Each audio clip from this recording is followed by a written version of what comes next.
Hello everybody, welcome to episode 1 of Isekai D&D. And today I'm your dungeon master, and I will introduce my players. First we have Simon as, well, you're not gonna say your name, but you can tell who you are shortly. I'm a friend of this DM and my name is Simon. Fair enough. And we have Kalle, who, can you tell something about yourself shortly? Yep. My name is Kalle, and we actually share our surname. Yes. And I'm the cousin, or we're cousins, right? And we met at a party. Yes. Sorry? Well, are we cousins or not your cousin to my dad? I'm a bit confused because... Well, I'm a cousin there. Yeah, I mean, who cares? We can be cousins, I don't give a exactly. shit. And then we have, last but not least, Linus. Hello, my name is Linus, and I'm looking forward to play this D&D today. Yay. Okay. Sorry, I just thought it was funny. Anyway, so I know that I played with both Linus and Simon before. Kalle is kind of new to this type of Dungeons and Dragons, at least the English version. So for anybody watching this in the future, be nice to him, okay? Alright. Anyway, I think we can start immediately by actually, I will introduce the theme of this campaign. As I said, this campaign is called Isekai D&D, specifically Stuck in Another World. We will come to that a bit later. And basically is that our 3 different players are actually from different timelines on our regular Earth. And I think we can start with Linus. Sorry. But Linus, can you tell some small details about your character, how he looks like, and I will show a picture for the rest of the cast here. Yes, the year is 1890s. The scenery is a desert. A gentleman is sitting under a parasol, drinking a cup of tea. His clothing is military-inspired fashion.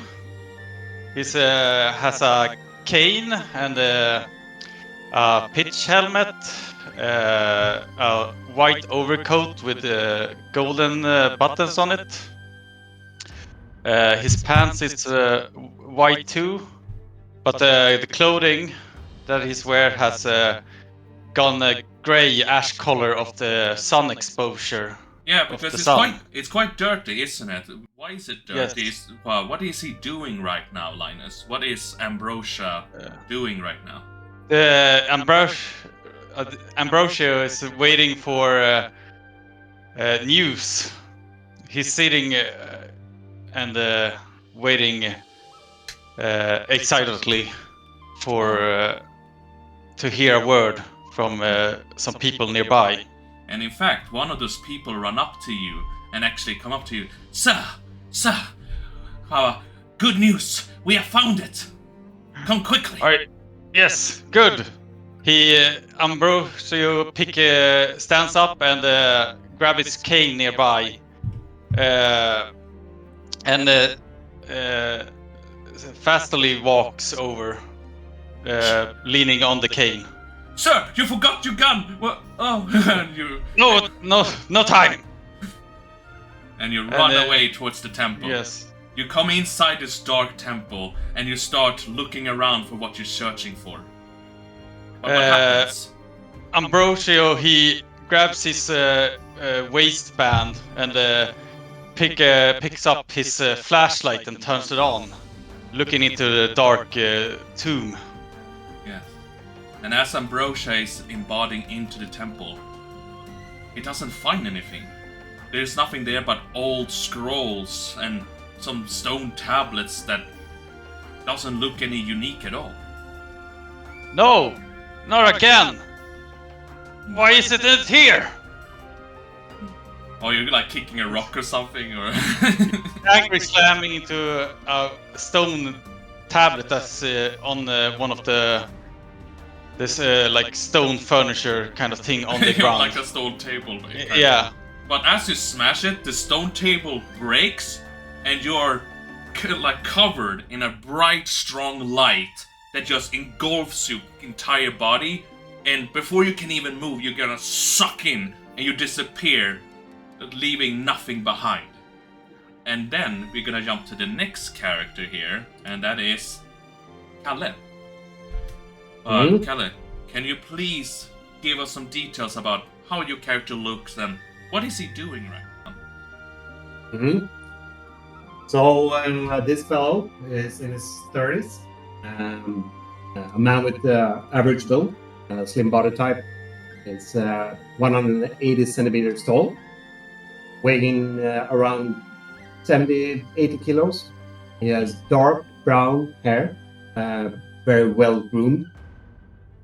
He has a reserved demeanor, and he's wearing a well-tailored dark or black suit and a white cotton shirt, and he wears a bow tie, a black bow tie, and under his suit he's wearing a vest, a black vest, and in his left pocket he's wearing a watch, and with a golden chain.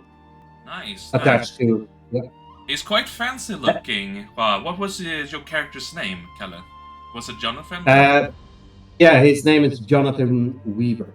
All right. And so it's quite regular clothes. The clothes are quite regular because he's working in the financial districts in America in 1930s.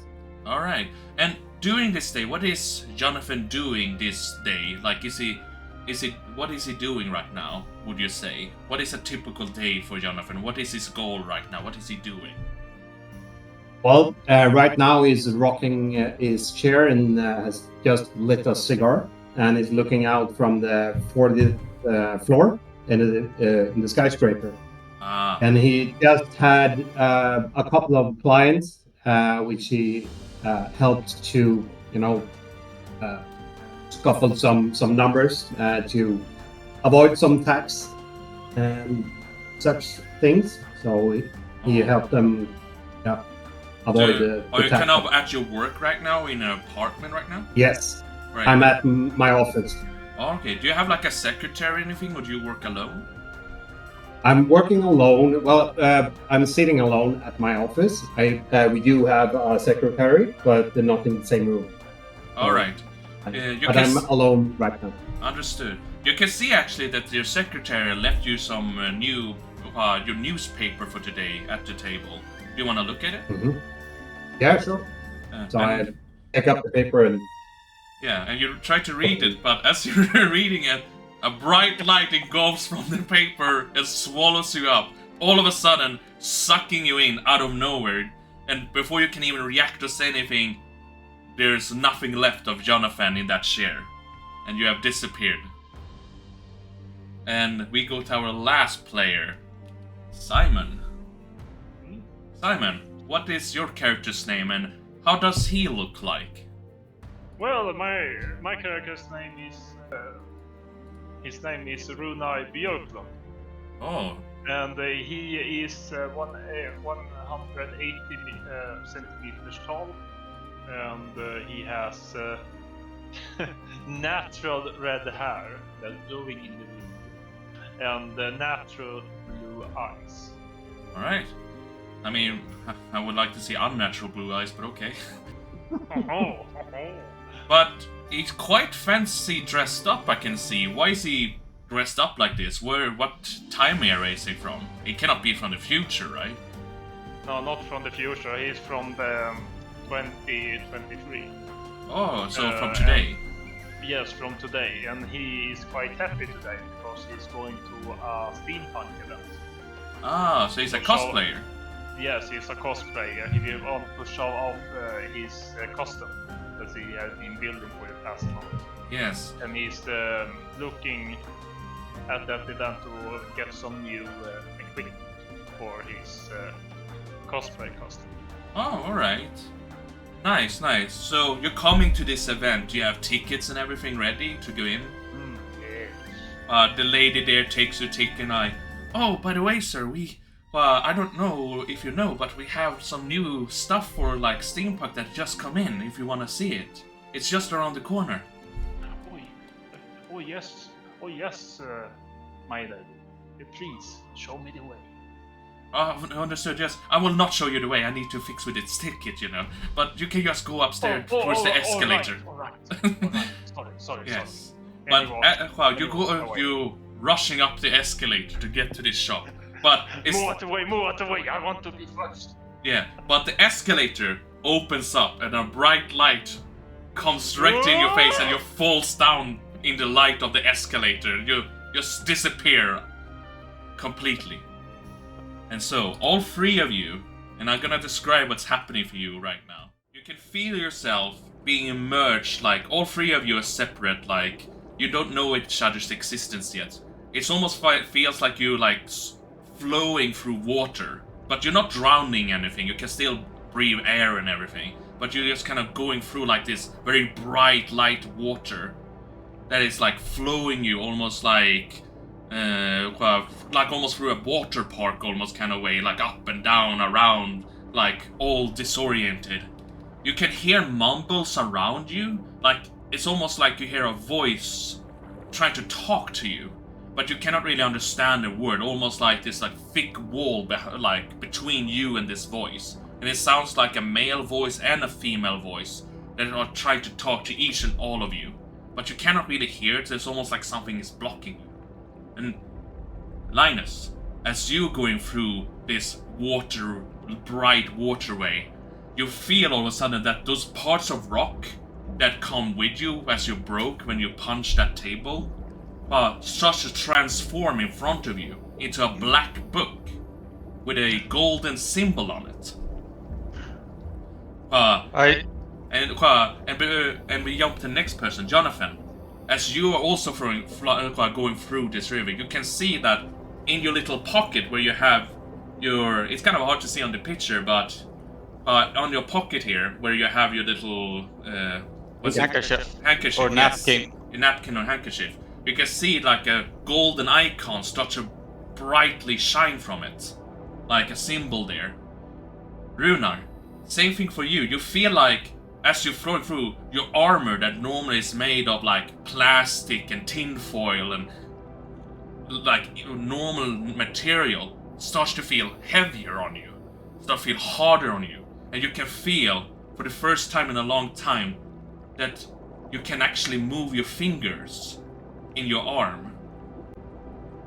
And this continues, and all of a sudden it stops, and all three of you are standing in what it looks like a square-shaped room.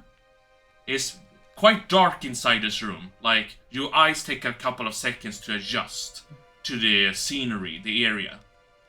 It's quite dark in here.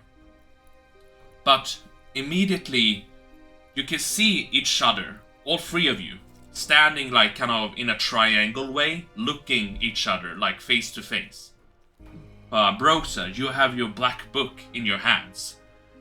And Jonathan, you feel like you're more healthier than ever before. You feel a bit different about yourself, but you don't know exactly what yet. Runar, you also feel like, even though you have this armor that has now become real for you, that feels like real metal on your body, doesn't feel heavy at all. It feels natural even for you to wear it, almost like it's a part of you. And you see each other there, but the only thing that lights up this room is actually 3 torches that are stranded in the middle of the room, next to 3 bodies. And you're staring at each other right now. But right now, what will any of you do? You're just looking at each other right now. And you have these 3 bodies on the floor, and the only thing that lights up this room is these 3 torches lying on the ground. And you're standing in this like triangle shape, looking at each other.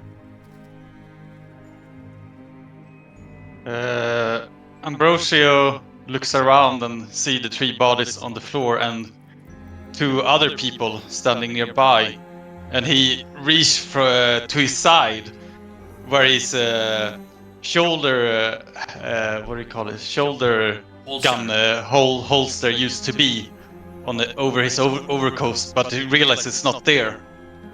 And look over to the people and say, "What are you guys doing? Why have you brought me here?" One of them just Runas takes his is head. looking at Runas is looking at him and are like, "Oh, I don't know, my sir, my good sir, I don't know what you're talking about. But you look pretty fancy yourself. What kind of cosplay is that?" What are you talking about? Cosplay? What is that? And I will also point something out. Something strange is going on here as well, because as you see each other talk, Jonathan, you can notice this as well, even if you don't talk as well. You can, even though you can see the lips move, and you can clearly see that your lips are not syncing up to actually the words they're saying. It's almost like the words they're saying is being translated like automatically for you. It's almost like you understand them even though you shouldn't. Like, especially Runar.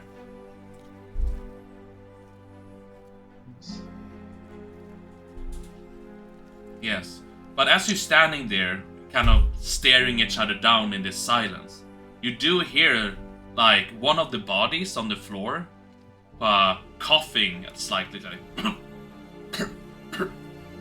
that is lying on the ground. And that... yes? Yes. Ambrose, with his cane, slowly walks over to the man coughing on the floor. "Are you all right, sir?" As he tried to slowly bend down, having some trouble, having his right knee having some kind of trouble when he's bending down. Yeah, as you're going towards Jonathan. Yes? Jonathan says, like, "I wouldn't do that. I mean, tuberculosis. What are you talking about? I wouldn't go too near someone who coughs. This man needs help." Ambrosia, if I understand you right, you still took a step forward, right? Yes. Yeah, because even though Jonathan's warning, you still did take a step forward. And as you get closer, you can see that this man that is coughing looks very different compared to the 2 other men in the room. Because the other 2 men are kind of dressed like entirely in black, and they have like kind of like a symbol on their clothing, like a purple circle on their clothing. But this 3rd man that seems to still be conscious has like an arrow shoved into his throat, and he doesn't look like a regular man. In fact, Runar, when you look a bit closer, you can immediately identify that this looks like a fantasy dwarf from the Lord of the Rings. He'll have like a big beard, brown big beard, but he has a bit of a bald spot on the top, but he's bleeding quite profusely from his throat, and it looks like he's desperately looking towards you, Ambrosia, because you're the closest to him, and he's like trying to reach out to you, almost like he's trying to say something to you. Ambrosia tried to listen closely, realizing the arrow wound, that he can't do anything to help this man. No, it's just like you expect. You're looking closer, and the arrow is quite deep in his throat, and this man maybe have just seconds left to live. But it seems like he wants your attention, because when he noticed that you get closer, he points towards his bag, and he's trying to whisper out this very very hard sound to hear, like, "Help! You can get help." And with like the last of his power gasping out these last words to you, he falls dead, unconscious, backwards, and he's lying there dead now. Ambrosio closes the door for the man's eyes, whoever closes his eyes, like force closing them. He's quite short because he's only like 4 feet roughly. Yes. He's like maybe only 3.5 feet. He's quite short, but quite muscular. You can notice, like thick arms, thick legs, big beard. Yes, But and very bloody. Yes, and he takes a look through the bag that he was pointing at. You lift up the bag, and you check inside it, and you will actually see, and I will actually show all of you people, because there are 2 things inside there. There is a small tent for maybe 2 people, maybe 3 if you squeeze together. Kind of a small tent. But there also is a map in there, a small map. And I will actually show it to everybody, boom, by doing like this. And you can see this map in front of you that seems to show a country that you don't recognize immediately, really. That's called Fandana. And from what you, if you want to, would you want to roll to be able to kind of read where you are on this map and stuff like that? It's not a hard sure. roll. I know. Because Ambrosia has proficiency in card reading. Yes, you want me to roll that, my tool? Yes. Yes. When this is happening, Yes. What is Rune Rune doing? Rune looks around. He was very surprised when he see a dead body for the first time. He only see that in movies, most of the time, or only. But he feels so strange, and he move. But his other arm, his big arm, it feels kind of connected to him. So he's more interested in his arm than what's happening right now. It's like you're kind of focusing on your arm. wow, what the fuck? It really does feel like it's a part of you now. It's really strange. You never felt something like this before. Jonathan, do you want to do something before I tell Ambrosia if he succeeded in his role or not? You said that, apparently it's enough light so that we can see each other in the bodies, right? Yes, because there are 3 torches burning on the ground right now in this dark tomb chamber. In this kind of old tomb room, you could say, dark room. I'm looking around to see if there's any windows or doors or anything like that.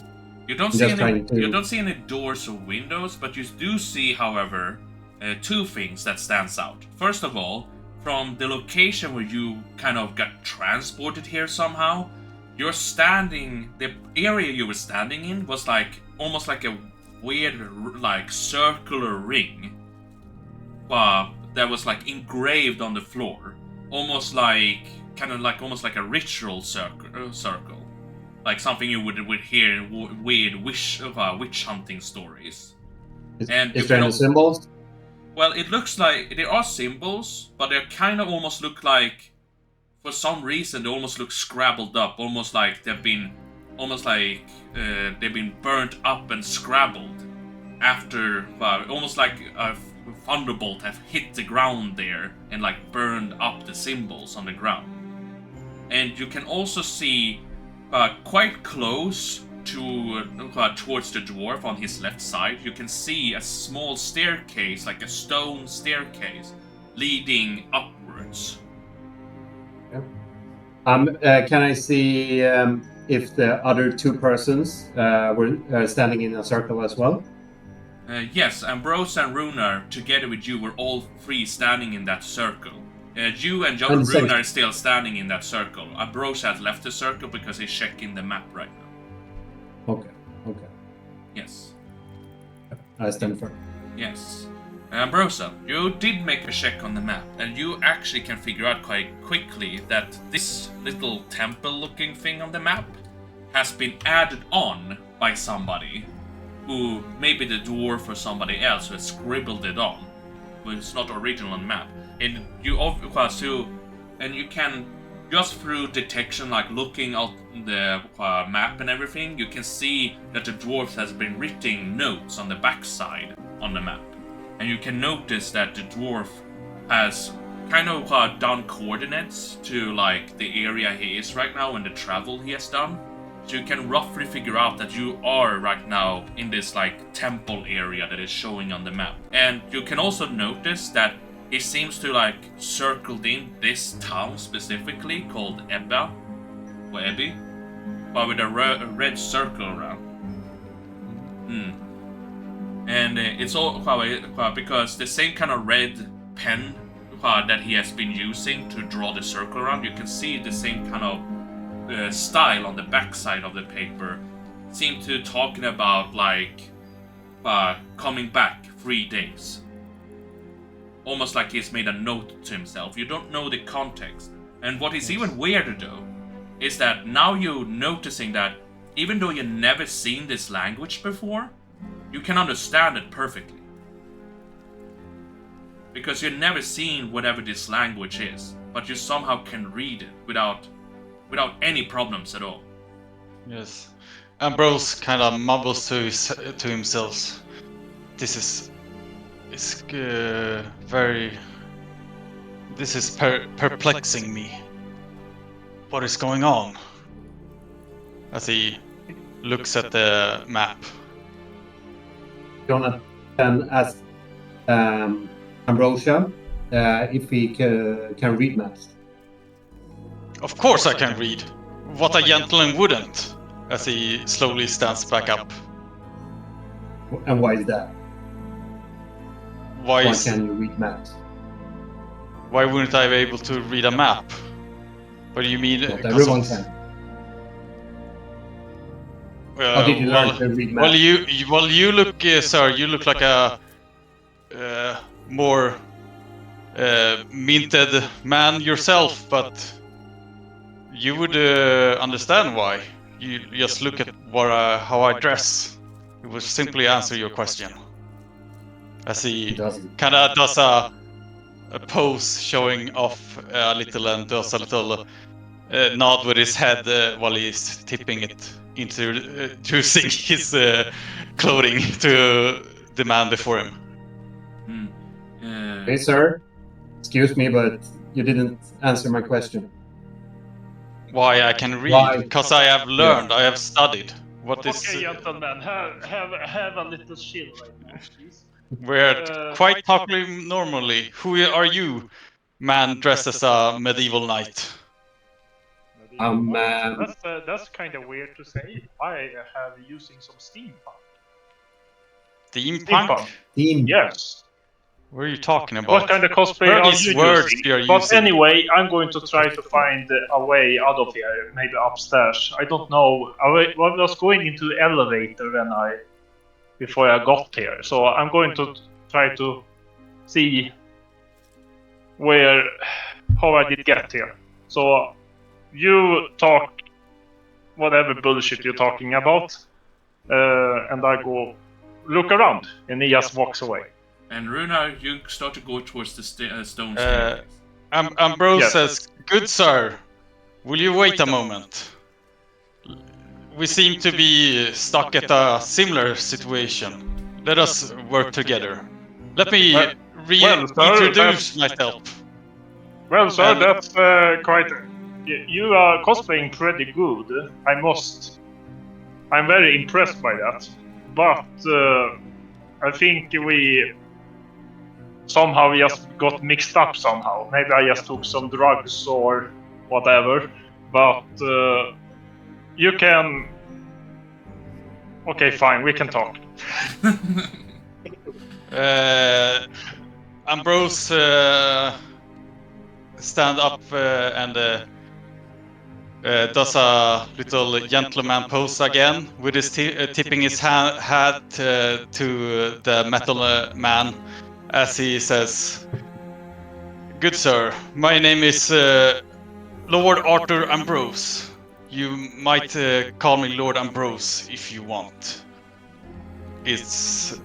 Would be nice. What is your name?" My good sir, my name is Runa Björklund, and well, I can go with this cosplay and call you Lord, of course, until we have got out of here. And what was your name? You look to be of similar kin as mine, as he look at his belt at the man's well-tailored suit, kind of similar to his own style. That he's Well, knows. my name is Jonathan, and my friends call me John, so please call me Jonathan. Yes. No friendship there, I hear. Yes. But what's Runa the just looks confused at them and get into one of his many pockets and drawn out a little drink and drinks a little. This is weird. I need to have a drink. What are you drinking? Can you tell us? I drink some home brewed alcohol. Oh, so you're doing some homebrewed alcohol. Yes, he took it with him to the event. He needed something to calm his nerves. Lucky they didn't find that at the event. Yes, too much stuff on me. Yes. On him. Mm. Yes. Lord Ambrose, he pulls the map out again and shows it to his new companions for the moment and say, it seems like we're here on the map, as he points at the temple or newly written area or drawn. Oh, a treasure hunting, you say? That's very fine by me. Jonathan Runa, you can also now see the map. And Is he? Yes, Ambrose, continue, sorry. It seems a little weird. It feels like I shouldn't be able to read this map, but somehow I can. And the same goes for you, Jonathan and Runa. When you look at the map and see the text on it, you notice the same thing Ambrose is noticing, that even though you've never seen this language before in your entire life, and you don't really recognize it, but somehow you can just read it perfectly, like you have known this language for your entire life. You just kind of just know it for some reason, and you can read it perfectly. Yeah, well, it looks very good, sir. It looks like a very old map. But it can also be fake, but anyway. And he starts doing an investigation around where we are right now. Where all of us are. Or just in the area in general, an investigation? Yes. Roll an investigation. He's not really interested in the map right now. He's more like, how the fuck did I get here? Alright. Roll an investigation check in the room. While Runa's doing that, Jonathan, do you want to talk more to Ambrosia, or do you want to investigate something else, or what do you want to do? No, I'm just ensuring that I'm at least one arm's length away from them, so I want to keep my distance. Right. And I'm feeling kind of stiff and on the edge. Looking back and forth to different gentlemen and awaiting. Just being cautious right now, being careful. Yes. Yes. Runa, you do some quick investigation, and you can, it's quite quickly. I guess you're looking, because the room itself is not that much of an interest except the staircase itself, or because this room looks very old. There's greenery growing on the walls, and if there were any wall painters or anything like that, that's been gone for a long time. But you do check around in the room, and I guess you may be checking the bodies as well, correctly? Yes. I checked the bodies. Yes. You actually find quite quickly, they don't have much stuff on them in general, but you do notice, however, that both these people dressed in black with the weird round circle, purple circle mark on their clothing, both of them have daggers on them, but kind of small, sharp daggers on them, and they don't have that much money either. They just have you just find 5 copper on them. So you can put in on your character sheet 5 copper coins. Yes, but before I do that, I be I whisper in their ears and say, I really hey dude, I really like your cosplay that you I think you're very money because maybe it's just a part of this whole thing. He's not Anyway. answering it, it's just like Good job. cold. You're doing great. You're doing a great. Just saying. And I Talking take to the the money. corpse? The body's not responding at all to you, it's just lying completely still there. And you can notice when you're investigating the bodies that both of them haven't been stabbed or anything like that, but it looks like they have been like a bit roughed up, almost like they've been hit by a blunt object.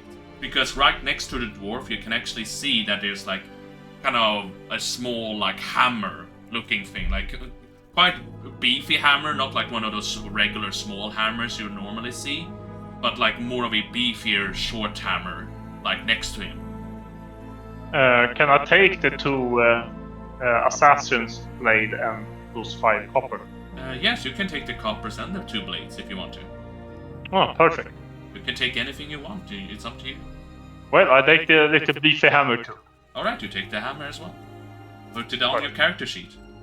Yes. And the Dungeon Master jumping in, telling his players, everything you don't write down I take for granted that you have lost or forgotten. So if you pick up stuff, it's your job to write it down in some way on your character sheet. Just remember that.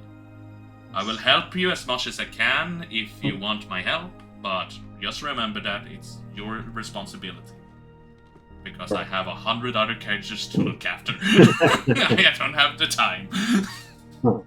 Jonathan picks up his pocket watch Alright. and checks what time it is, and try to correlate that to when he was last at his office. Alright. Just question, Jonathan. What time would you have said I would have been when you were working? Like, Noon. what's the normal I time? would say noon, like 2-3 o'clock. Let's say 2 o'clock. Yes. 2-3 o'clock. You can notice now that we're looking at your watch that it's not saying 2 or 3 o'clock. It's almost gone like backwards or something.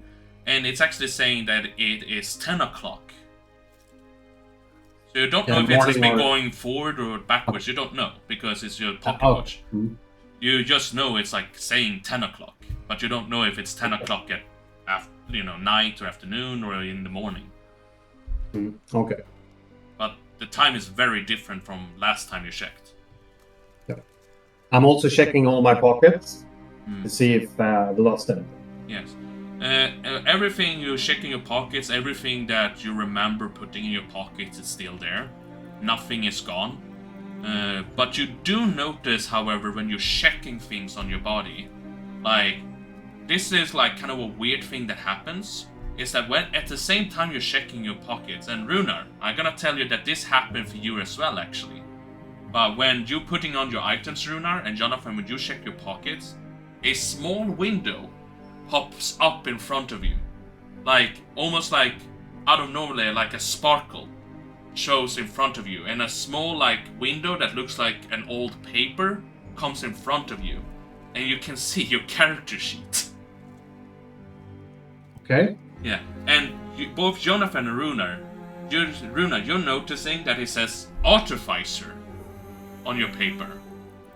And you see all of your equipment, all of your, like, information you never known about is standing right there about you. Even, like, family bonds and, like, everything that, like, you haven't told anybody about this in this room about. Same thing for you, Jonathan. And Ambrosia, weird. when you're looking towards them, for you it's just looking like they're staring out in empty air. You cannot see these 2 papers, only they can see it. So from your perspective, you're just looking at this paper that is in front of you and showing like an update that they have added things on them. What are you doing, lads? Why are you just empty staring? Oh, I just looking at some special effects. They're reading. doing a great job over here. Where's the cameras? And he's looking around at the camera. Camera. What are you talking about? And that's No, I'm talking about someone's maybe listening to us. But I'm trying to find the cameras.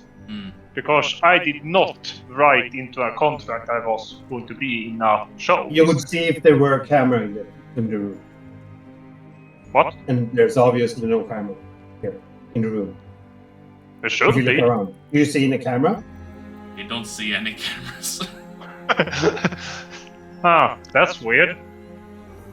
Cameras It's were very- it's quite You obvious. see a big box. Yeah, on a they're tripod. quite big, sir. Quite obvious big. if They one can was be in very, here. very small, like this, or maybe like this, and he imagination, takes maybe. out his mobile phone. You take out your mobile phone, and you guys have never seen a mobile phone before. You see this just Like small this. little This is a box little thing that small is- camera. You have seen this weird, What? almost magical box like that is glowing. What kind of pocket watch is that? Oh, it's a little bit of everything, my good sir. It's a pocket watch. It's you can call people. You can, oh my god, you can call for food. You can call for basically everything. For this example, and he just he clicks, he takes a picture of this Lord guy. Mm. He is not really thinking about his name. He just thinking, oh, I call him Lord then until I'm then. looking at Ambrosia. He just put on the how do you call it? Thunder? No, it's, Yeah, you light mode. like yeah, but light mode. We can say light mode. Like light mode at Flash. him, and then Yeah. You make a little. You see both Jonathan and Ambrosia. You see a quick flash coming from you, like almost like. But it's almost like one of those camera shots you've seen before where people take pictures. But it's not as loud, or there's no smoke or anything. It's just a quick flash. come here, I'm take look- a look. Alltså, Or, I'm trying to get eye contact with Ambrosia and just like shaking my head, yes. trying to understand the situation. Yeah. What are you doing? What was that bright light? took a picture of you. Hey, here, look. And I What show are you him. talking about? A picture takes more than a moment to take. You see this picture Yeah. that is in front of you now that is better looking than any picture I've Yeah. seen before, and it's in color and everything. Yeah. What? I take a Colors. step back. You're behind this. Yeah. Ambrosia also starts to get a little hostile towards the Runa Okay, the Metal. okay, both of you. I'm sorry that I know we are playing and a cosplay thing and all that. I'm really sorry Well, about keep that, but talking it's a about this little cosplay. weird that you don't know what a camera is. Are you kidnapped? Or a mobile Any- phone. But Have you Ambrosia, killed those? Ambrosia, as you're saying this, by the way, something happens for you now that is kind of unique. That book that you were holding, like as you take a step back, you're noticing they're floating. The book is just floating on its own, right next to you, and it opens up, and it's like this green light comes from it, and you can see like this list of like what it says is like spells and like what you can use if you want to. at We the all moment it obviously happens- too.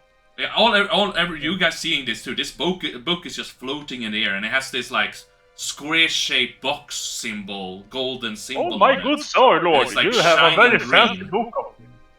What kind of I'm- special effects are you using? Ambrose first shields his eyes at the sudden bright light in the dark room, and then he's like slowly looks into the book. And as you're looking at the book, you feel like yourself being filled with power, like strength you didn't have before. You almost feel like maybe a year younger almost. Like you feel like a feeling you haven't felt since a long time.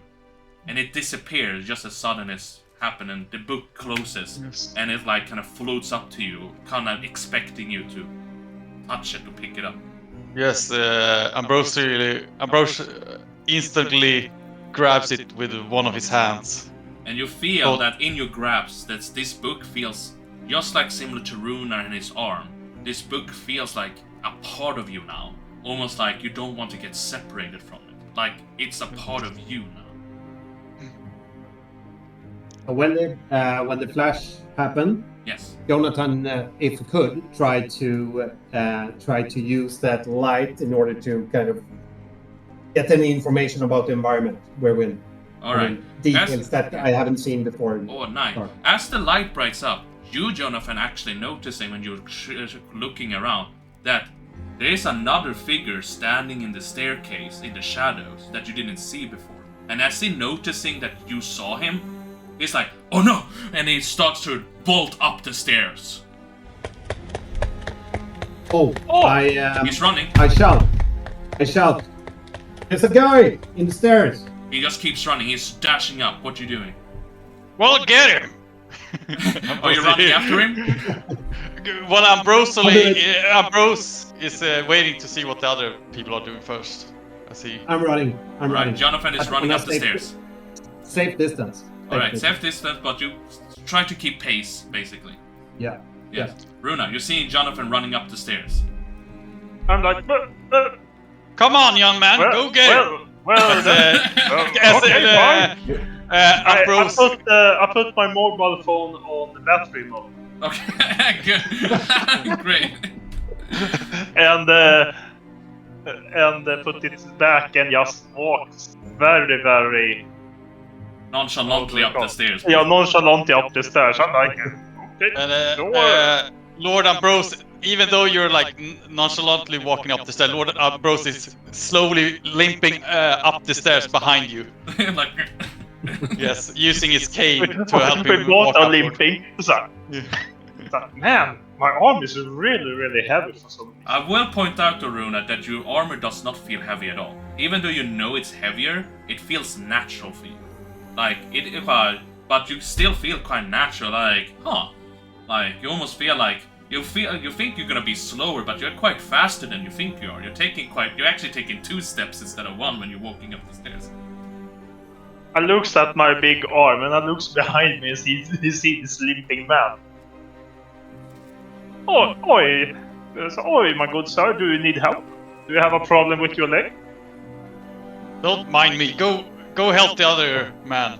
Yes, Help Jonathan. Jonathan. Yes, Jonathan, we jumped you back to you. You're still keeping up with this man who's running up the staircase. Yes, and I'm as I'm climbing up the stairs, I'm searching my pocket for my friend Big Ben. Yes, and Big Ben, what is that? Can you tell us? That's a pocket pistol. Yes, you have a small small pocket revolver. pistol. Alright, do you want to try to shoot him? No, just want to be prepared. So I want to keep my hand. on Alright, the- so you want to do like a ready action, be ready for doing something. Yes. Yes. Mm. And as you're running up the stairs, eventually, like maybe just after a minute, not that long, as you're running upwards, like kind of sideways upwards, you start to see there's actually a light coming towards you, like sunlight. And you can now see like kind of the shadow, like the figure of this man who's kind of similar dressed as those other 2 men who was on the floor with the dwarf. Like, who was normal humans, by the way. I will point that out, that those 2 guys who were dressed in black were not dwarves. They were regular humans, as far as you could see. Okay. Just so you know. You don't know their name. We can pretend they're called John and Battle, but who knows. but as he's running up, you see Jonathan, and you can also hear it as well, that there's like this man is jumping up on a horse that is like standing outside there, and it's like whipping the horse. And as you're coming up from the staircase, like perfectly in time, he starts to try to like ride away. Right away. Yeah, he's trying to like dash away with a horse, like ha. Okay. Like, I'm trying to locate where the sun is, if there is a sun, yes, there is a sun. I mean, sunlight. Yeah. and trying to figure out south, north, west, east, and Yes. trying just to figure out with. Yeah. You're Right, looking so, around like- you. This man is just riding away, and as you look around you, like you can see a couple of trees. They're like very flat area around you, a very flat grassy area. It's quite warm. It seems like it's like summertime, basically North American or European summertime.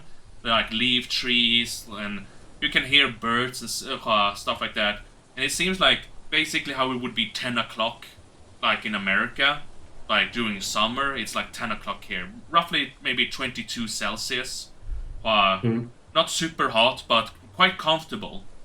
And as you ride up there, you can see that there are no other horses. And as you look behind you, you can see this like old structure that is kind of almost falling apart. That is like has this gate opening that leads down.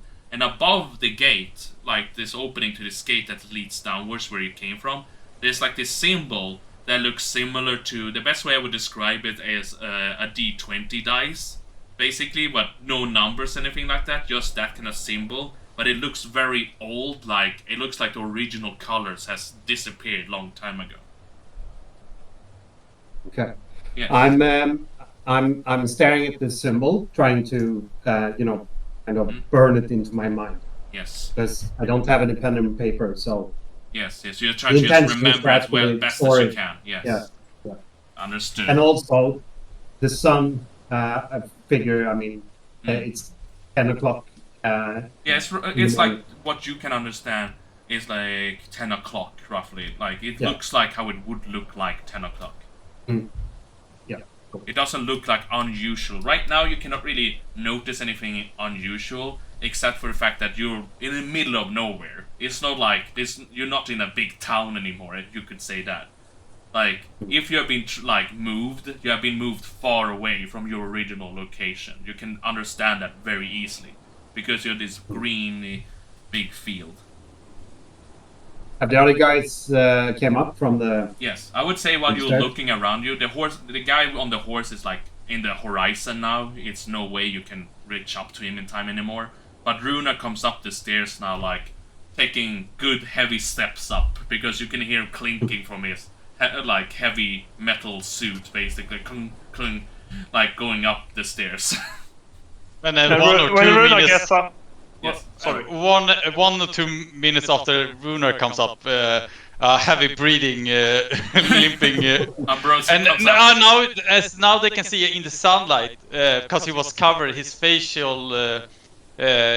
was covered so much. They can see like his eye line of his opening of the head, where they can see that it's actually more of an old man behind all the suncloths and the helmet he's wearing. Ambrosia looks quite old and wrinkly. Yes. Okay, so I'd say, hey, Cartman. So, Map Man. Map Man. It's Lord Ambrose to you, sir. Yeah, Please. Map Man. Use Please, courtesy. This we don't have time for courtesy right now. Please, this fellow right in that direction. Can you figure out in which direction that would be? Given the sun Quite and all? easy, sir. And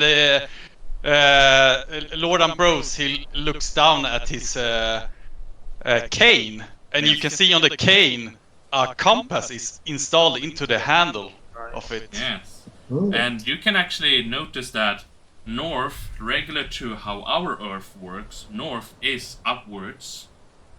So basically, if you look at the map, north would be upwards, basically. And Yes. in this case, it seems like this rider is riding towards north direction, like upwards from the temple area. But from this distance, it's kind of hard to know, especially compared to the map, whether or not he's riding towards this big forest or just out to the open field. Yes. Okay, so I turn to the Iron Man, clunky Iron Man, and I'm asking him to, whatever the device he have, if he can do the same magic he did for us, taking this camera picture or whatever, and to actually do it, take a picture of the symbol, or store that image with his device. Runa, you do see the symbol that Jonathan is pointing at the building. I'm like, sure. But do you not have a mobile phone? Oh yeah, you didn't have one, sorry. Mobile phone. And he is taking a picture of it. Yes. A phone that you can move around with? Quite preposterous, I would say. Yes. Runar. What? What did he say? Preposterous, I think it's. Yes. Oh, okay. Well, you're using a very old language style. I like it very much. Yes. What are you talking? You're doing a great the language job. of the... It's the frontier language, the British Empire language. What are you talking about? Wait, good sir. Did you say... What did you say again? The British Empire, of course you have heard of it. That was way back. You know you know what year it is, right? Of course I know. 1890. Excuse me. And Runa is whispering to the other guy. It's delusional. It's 20. It's 20. He whispering to the other guy. Jonathan. I think he's. Yeah, I'm standing delusional. back. I'm standing back when. Yeah, he takes a step back when Runa tried to come Yeah. closer. Yeah. Don't. Yeah. Oh, sorry. Don't come I think he's delusional. It's 2023. Yeah, Brentford. I mean, Lord. Sir, it's quite I'm shaking my head. it's quite unpolite to be whispering in the presence of the one you're talking to. So it's- I don't know how much you're into your cosplay, but this is getting a little weird. Yeah. What is this word cosplay you keep using? Cosplay is cosplay is when you're trying to be someone you are not, What are you like talking a about? fantasy thing, What fancy? Like Like the a rest of fairy the world. tale? kinda. So what you are cosplaying knight? Is that what you're saying? Knight, I don't know about, but Working at when I Figure? You're look wearing in metal pieces like one of them. well, sure, we can call it that way, I guess.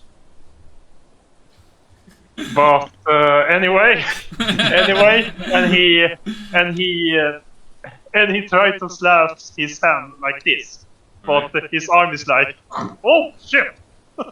You feel like when you slap, like, kind of using your metal arm that is, like, very more powerful than you used to. Like, you really feel like it's, like, 3 times stronger than regular how you would move your arm. Oh, You hurt your what other the hand a fuck little is bit. my arm made of? And I look at that tree. Is that tree nearby? Yes, there's actually a couple of trees around you. Like, I not walk big trees. I walk to the tree, Yes. feel at my arm a little, and I try to punch the tree. Right, roll your metallic arm. Your plastic arm. I think that, okay, this is very weird. How hard is plastic? Really, he thinks. Yes. And he rolls his prosthetic arm. Yes. And it's a crit as well, so roll the Oh damage my because God. roll the damage. I'm like, oh, here we go. He thinks he tried to use a little force of possible. He doesn't want to break it or scratch it. Yeah, but as you roll the damage, you press in the chat roll damage. Oh. As you roll the damage, even though you didn't try to destroy the tree just blasts into pieces. Like, it was not even a big tree, and it's like, Ambrosia, Jonathan, you can notice, like, this is not normal strength. He just blasted a tree with his punch. Like, and the tree And just, Rona like, is- falls into pieces. And Runa's I like, draw my pistol. holy shit! What the fuck? Lord I draw my Ambrose is pistol. Look at his Yeah. arm. Is it the damage or anything? No, there's no damage on it. It's perfectly nice looking. He looks at the tree, I draw my pistol walks and to ask, some part, "Who are and you? looks What are at the you?" part. Is this made of frigolite or something? Yeah. Runa, did you hear what Kalle said? Or Jonathan? What? What did you say? What are you? I don't fucking know. This is not supposed to work. This is Lord- not an arm, you see. Lord Ambrose just looks flabbergasted what he just saw happen. Yeah, you saw a man punch a tree Yeah. to destruction. This tree must be made of frigolite or something. And he goes to another tree and tries to push it a little. Alright, now What you're is just pushing frigolite? it, right? If you're pushing it, roll strength or athletics, one of those two, if you're just trying to push the tree.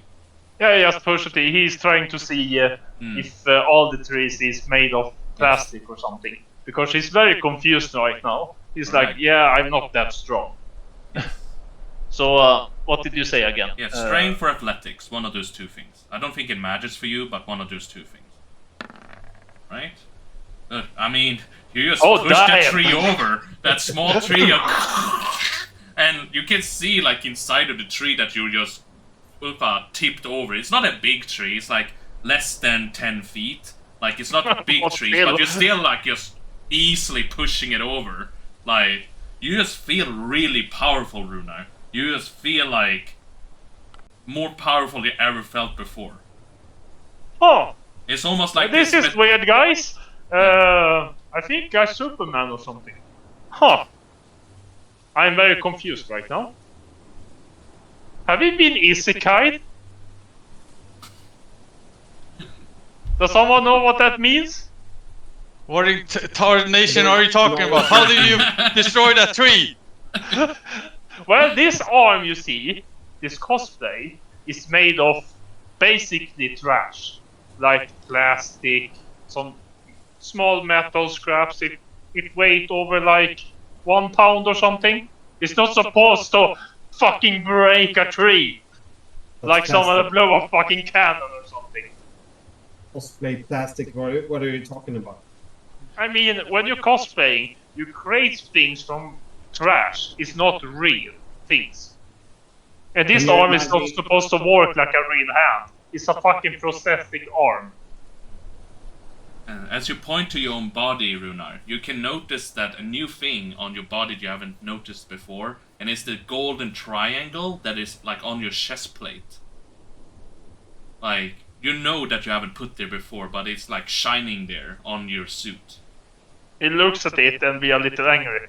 Hey, did some of you guys just destroy some of my stuff? I do not appreciate that. Or did someone just destroy it? Because this is not cool. It's a nice symbol though. I can dig that. Sir, if someone destroyed your equipment, it was probably you when you hit that tree, I would guess. True. He looks at the tree again and are like, yeah, I think you're right. That was pretty I'm turning to Ambrosia and ask if he thinks I should shoot it. Just like open. We should at least, as gentlemen, let him explain himself before we're doing anything rash. Fair enough. But point at him. But just to be safe, Okay. point the gun at him. Okay, I keep pointing the pistol. Yeah, and Runa, you can see that the That's Runa. pistol looks quite old, even though it describes it as like a pretty good pistol. It looks quite old, like over at least 100 or more years old, maybe even 200. But man, you have a very, very old picture there. Are you sure it really works? Or Excuse me, sir. This is a modern Smith & Wesson. 38. wait a second, what year are you from? Don't tell me I'm with delusional people here. It's 1934. He looks at the other guy and the other guy, and he's like, Lord Ambrose also noticed as he says a year that is not correct with his own. What are you talking Okay. about? It's 1890. yeah, whatever that old guy said. Oh wait, it's 2023. Jonathan just checks his head. I think we all are on drugs or something. This is very weird. I'm not a fan of that. Or maybe it's this alcohol. Yeah. What I was should the not thing you try homebrew things. drank? Make me see things. Have you poured that stuff you drank into us somehow? What? Yeah, I saw that you drank from this jar or whatever it was. Have you poured This it is into my us? special homebrewing alcohol. Yeah, now the plot thickens. So it's a special brew, right? What? Lord Ambrose actually digs into his coat and pulls out his round canteen that he kind of screws open and starts like smelling, but he can't smell any different than regular water in there. Yeah, it just smells like regular water in there. It doesn't seem like it, at least. I say it again, guys. I think we mean Isekai. You see, I'm a big fucking nerd in many things. Okay, fine. You need to You see just the question marks on the two of them. Yeah. So Isekai means you've been teleported from some whatever year you are from to another world. It can happen basically everywhere. When you take a fucking big dump on the toilet and you see a bright light or something, or you get killed by someone. Like a light, like a bright light. Did someone see that? I saw it. It hurt my eyes a lot.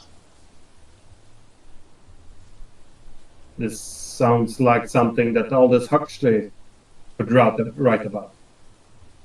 Huh. What are you saying? We're dead or something? Maybe. Maybe. We're- Maybe not. We're here, both flesh and mind. That can't be. Yeah. Unless So it doesn't we are matter in if it's another true. world and have been forced with magic and become stronger. Wow! As he hears the word magic, he in all the haste and exciting moments that he's forgotten about the book, and he actually pulls it back out after hearing the word magic. And you pull up the book again, it starts to float again as it did before and opens up and does that green shining light again. But it's not as strong as before now, and it doesn't even hurt your eyes. It feels comfortable looking into it. And you see like this list of spells that you have that you can use, but you also see a number next to it that it seems to be limited in some way. Yes. I am so confused right now. Is this really real here? Lord Ambrose mumbles to himself, and he... Let's see. Wanna try to use a spell? Just testing? Let's see. Yes, because you... Jonathan says that there's no such thing as magic. There has to Yes. be hallucinogenic drugs or trying to Well, grab- if you drink my stuff, I believe I see things right now because I drank my own brew alcohol. But you, did you drink some of my shit? I hope not. No. Okay, Never. then maybe you are not on drugs. As he looks at one of the broken wooden pieces, Yes. he tries one of the spells. Right, which spell do you want to use? He tries prestidigitation, and he tries to light a small fire on the wood. Right, click it up Is for this- us to see it in the chat. There we go. You look at like the tree pieces and you create, like, can you describe to us how you create this flame? He kind of looks at the book as he's kind of trying to read like some sort of instruction, as he's like mumbles something as he's moving like slowly his hand around, and then he's kind of point at the wooden piece he tries to do a spell on. Yes, Jonathan, Runa, you can see that from the book it's like this magic coming around to Ambrosa's hand and arm, and from his fingers he kind of shoots out this small amount of flame, this sparkle of flames that hits the wood, and it lights like a small fire on the wood pieces. Oh, interesting. And Runa looks at his Yes. what do we call it again? Character sheet. Yeah, because as you're thinking about character sheet, the menu kind of pops up again, and you can kind of feel that you automatically almost as it's described into your brain itself. You have this list of like spells, like that you also have, that you like almost like all the machinery on your pops up. body. Do you want to disguise it? No, okay. What do you want to try to do? Push the wrong button. I pressed the So wrong he button. looks at it and use disguise. Right. Do you want to transform to Jonathan or Ambrosa, because that is like the only two people Yeah, here? I tried it. This looks interesting, and I just try to look at the Lord. Alright, so you transform, and Ambrosia, you can see that Runar, is like a copy of you basically. He looks like you now. Huh. How do I look? But he doesn't have your voice. He has like his own regular voice. Yes. Yes. But he looks How do I look? almost exactly like you. But he doesn't have your black book Yes. or your cane.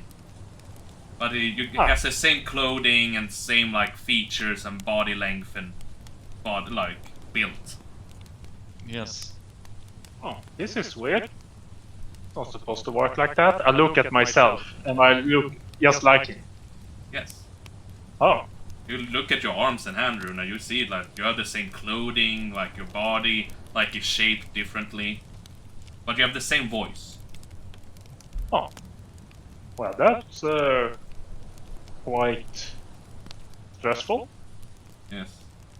And How Jonathan, do I turn it? How do I turn it off? Jonathan is I'm asking the character sheet. How do I turn it off? and you can just Jonathan with us. No, Jonathan, you can say it before I help Runa. Yeah, so without any words, I'm going toward the tree or the rest of the What's left of the remains tree. of it. And- exactly, and try to investigate the remnants of the material, Yes. picking up pieces and try to sniff it, touch it, taste Yes. it. Roll investigation Yeah. for me, Jonathan. Your first roll of today. It's on your core side of your character sheet, and it's on skills there, on the left side of the character sheet, and where it says skills, and they're in alphabetical order, so just go down to S. Investigation. Yes. So investigation. Go down to I. Oh, 17. You guys have really good rolls. Damn. But I mean, you can check that, Jonathan. Like you're checking like these wooden pieces and like because it's not like a huge fire or anything like that. Like because it's not like a huge flame that Ambrosia created, but you can still see that it's like real flames, and this is regular real wood. Like you feel 99.9% sure that this is like real wood and real flames. Like it's real heat from the flames and everything. And Runar, as you're checking with your like character sheet, you kind of just feel like you almost like you know how to deactivate the spell, as if you can do it whatever you want. You just have I to just think it. wish my hand like this. Yeah. And you transforms back to your regular Runar. Ooh. Ooh, I can do so many stuff. He having a flashback. Jonathan is just shaking his head once more and put down his pistol in the pocket and search for his cigarette.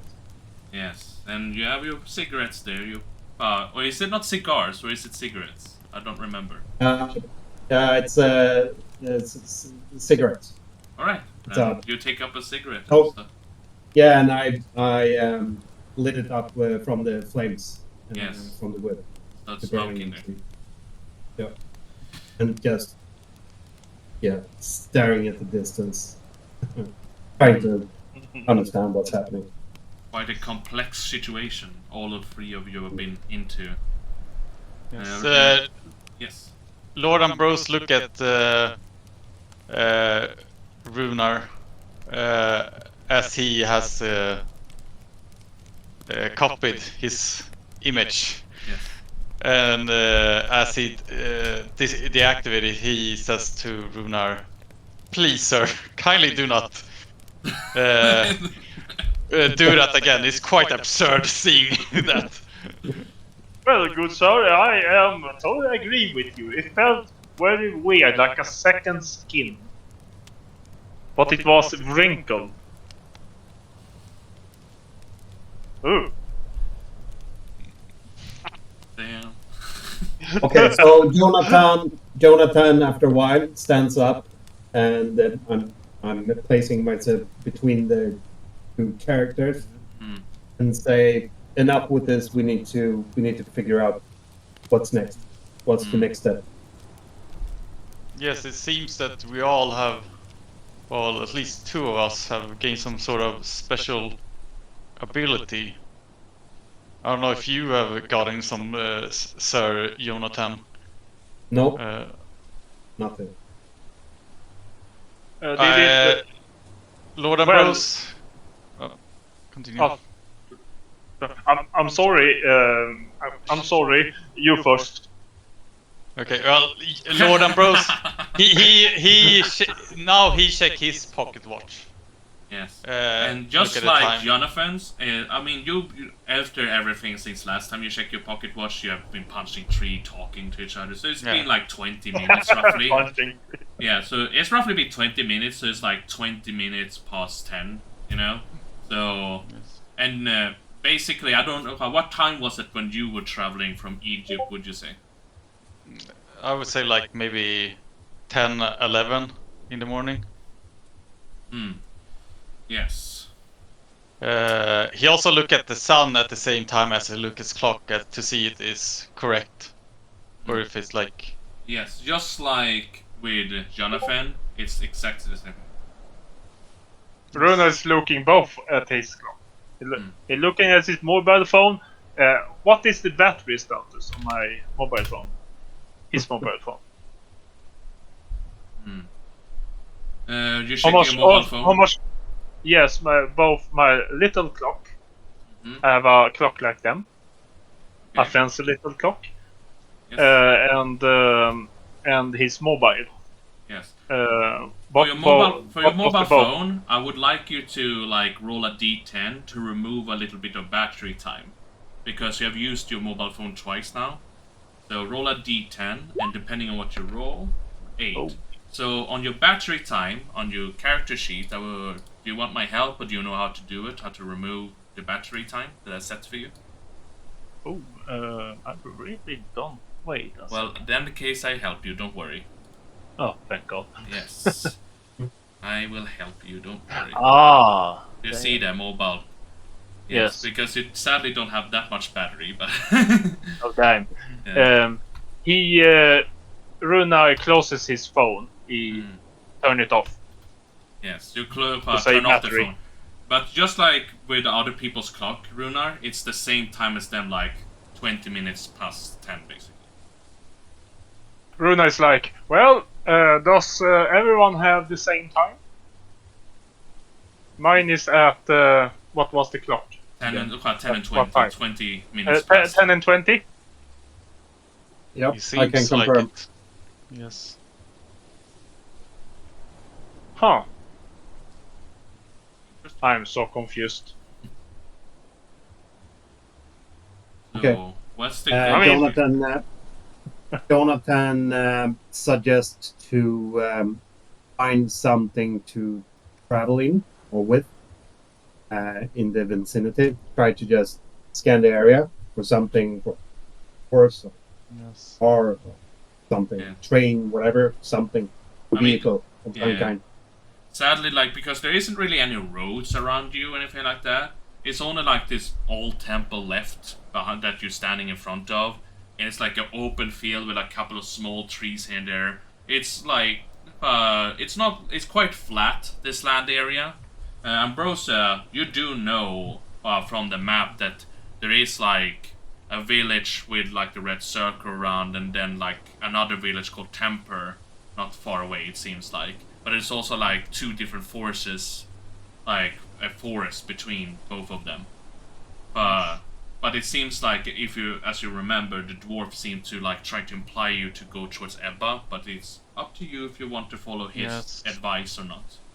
It's up to you. Jonathan suggests to follow the tracks from the horse. Obviously, Jonathan would try to find the tracks from the horse. And I suggest to, or I ask Ambrosia to have a look at the map.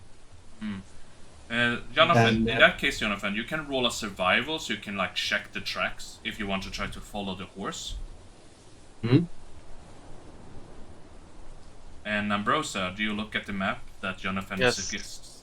Ambrosia look at the map. Yes. Yeah, and I suggest to follow the same direction.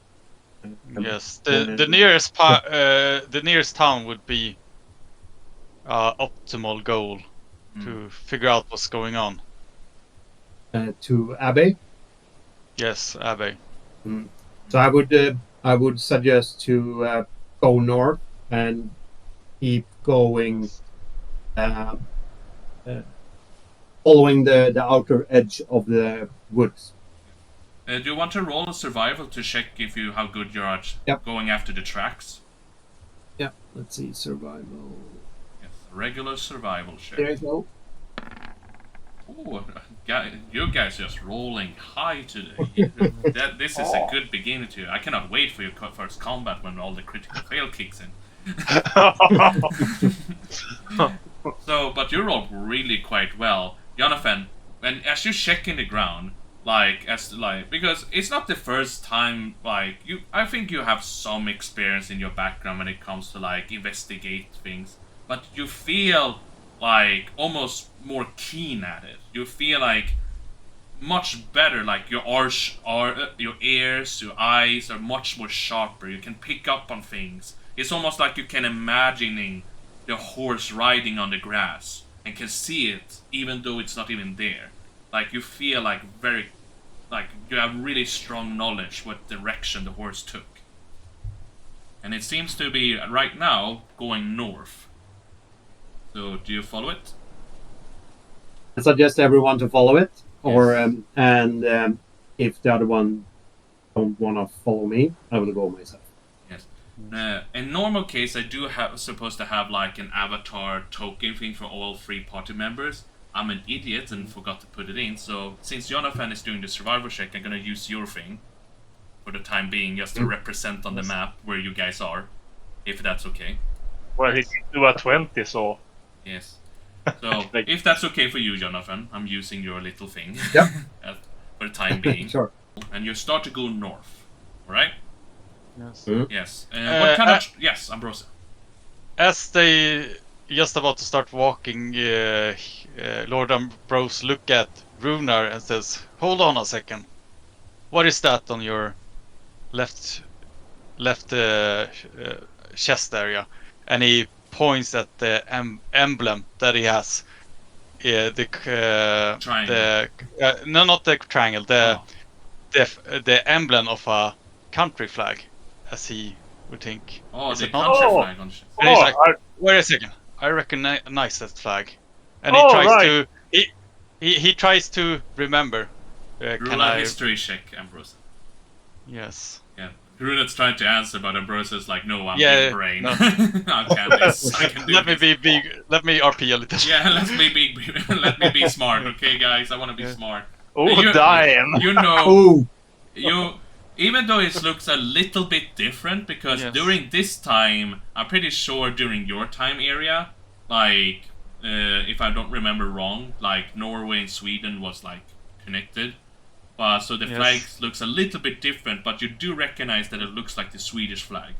Yes. Isn't that the Switzerland? No. Sweden. Yes, good Isn't sir. that the? Yes. Are you from Sweden then? Yes, I am from Sweden. I totally forgot. What country are you people from? Is it Sweden? No, I'm from. no, I'm from America. Yes, and I'm from the British Empire. Oh. But I've been to Sweden once, but I haven't seen any technology or what you would call you having there Haha, Being you will be surprised. standard. Yes. Ah, Quick question. Get- Sorry, Jonathan. Just quick question. I'm sorry. I just kind of want to know roughly what travel pace you are doing, because rule set there are 3 different speeds you can move as you're moving across the map. Just I can show it for you. Ta-da! Because you can basically show be slow, normal, or fast, basically. Yes. And depending on if you go fast, I mean you go faster, but you get a penalty of it's harder for you to noticing things around you if somebody's following you, or if it's a wild animal maybe it tries to run up on you and stuff like that. While if you're normal speed, you don't really get any bonuses, but you just go normal speed. Or if you go slow, you can use stealth, but then you move very slowly. Yes. Well, as both Runar and Jonathan has noticed, Arthur Ambrose, he's been limping every time he's been walking. Mm. So it would be quite hard to go Yeah. anything faster than slower for him at the Yeah. moment. I would say maybe like normal speed at maximum, but yeah, fast speed is It would probably be not- a little draining for him to go at that speed. Yeah, yeah. But perhaps if would be needed, he could do it. Yes. Would you like to roll a constitution check just to like see if you how well you handle this normal walking pace? Yes. And we have another high roll. Jesus, you guys are just Jesus amazing. Christ! Like he has a +2. Like he's not like even that amazing. I mean, Ambrosia, you're just feeling like your leg that can wait. You can move today. You're motivated. Maybe he felt a little revigorated before when he felt a little younger Yes. at the moment before Yes. helping go through it. Yes. You start to walk upwards towards north. And I would say you move for at least a couple of hours, like maybe like 3-4 hours roughly, because it's quite easy to walk on this land. There's like quite open, nice green grass fields. But the grass is not even that high in general. It's only like maybe slightly below the knees. And you can hear birds and stuff like that. You maybe see like a rabbit or two, like, but they kind of scuff away the moment they see you. And eventually, as you start to get closer to the big forest, you have this big green forest in front of you, like this huge forest. And Jonathan, you're noticing that the tracks that you've been following, like, are actually going towards the forest, like into the forest. Oh. Mhm. But there's also something else you're noticing, Jonathan, as you're looking at, like, because you notice that something is a bit strange, because it looks like the horse was on a path to go around the forest, but something seemed to have made it suddenly change direction. As it, almost like it was like, goes like a very, like, sharp right towards the forest. Mhm. Okay, so up north and then straight to east.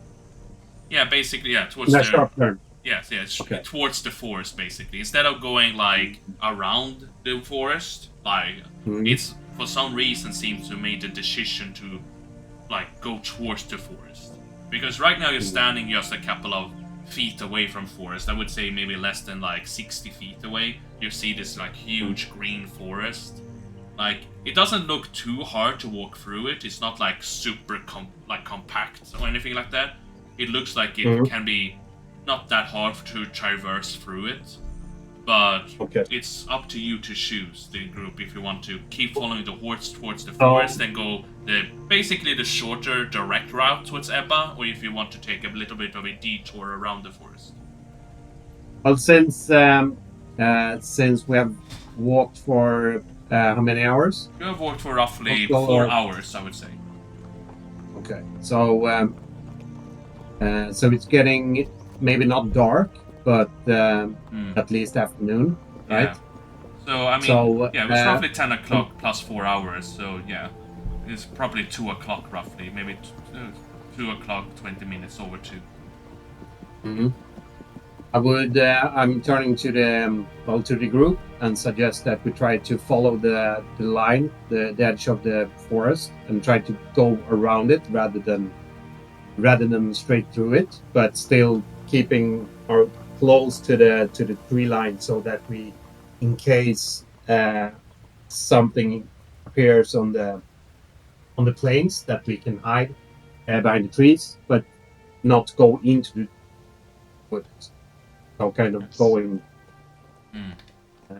without the edges. How does the group feel about that, Ambrose Aruna?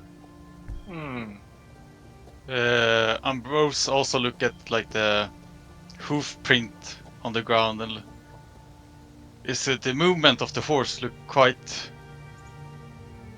It looks like it had been diverted into the forest Can almost. you roll a survival check for me? Because did Jonathan tell you that? No, but I looked at it. Yeah, roll a survival. Yes. Don't try. Okay, if Jonathan doesn't tell you, you need to roll a survival. Don't try with me here. Like, oh, I know how horses rides. Well, he kind of would. I would say you needed 15 for that one. Yes. Like, you can see tracks of horse, but it was 4 hours ago. Okay. Like, this horse had been here way later than you have been here, so you cannot really... Maybe it's your eyesight, I don't know, but you cannot really figure out whether or not it went around the forest or into the forest. Yes. Runar is looking at the forest a little bit like sus. He's trying to listen for birds or anything. Roll a Because persuasion.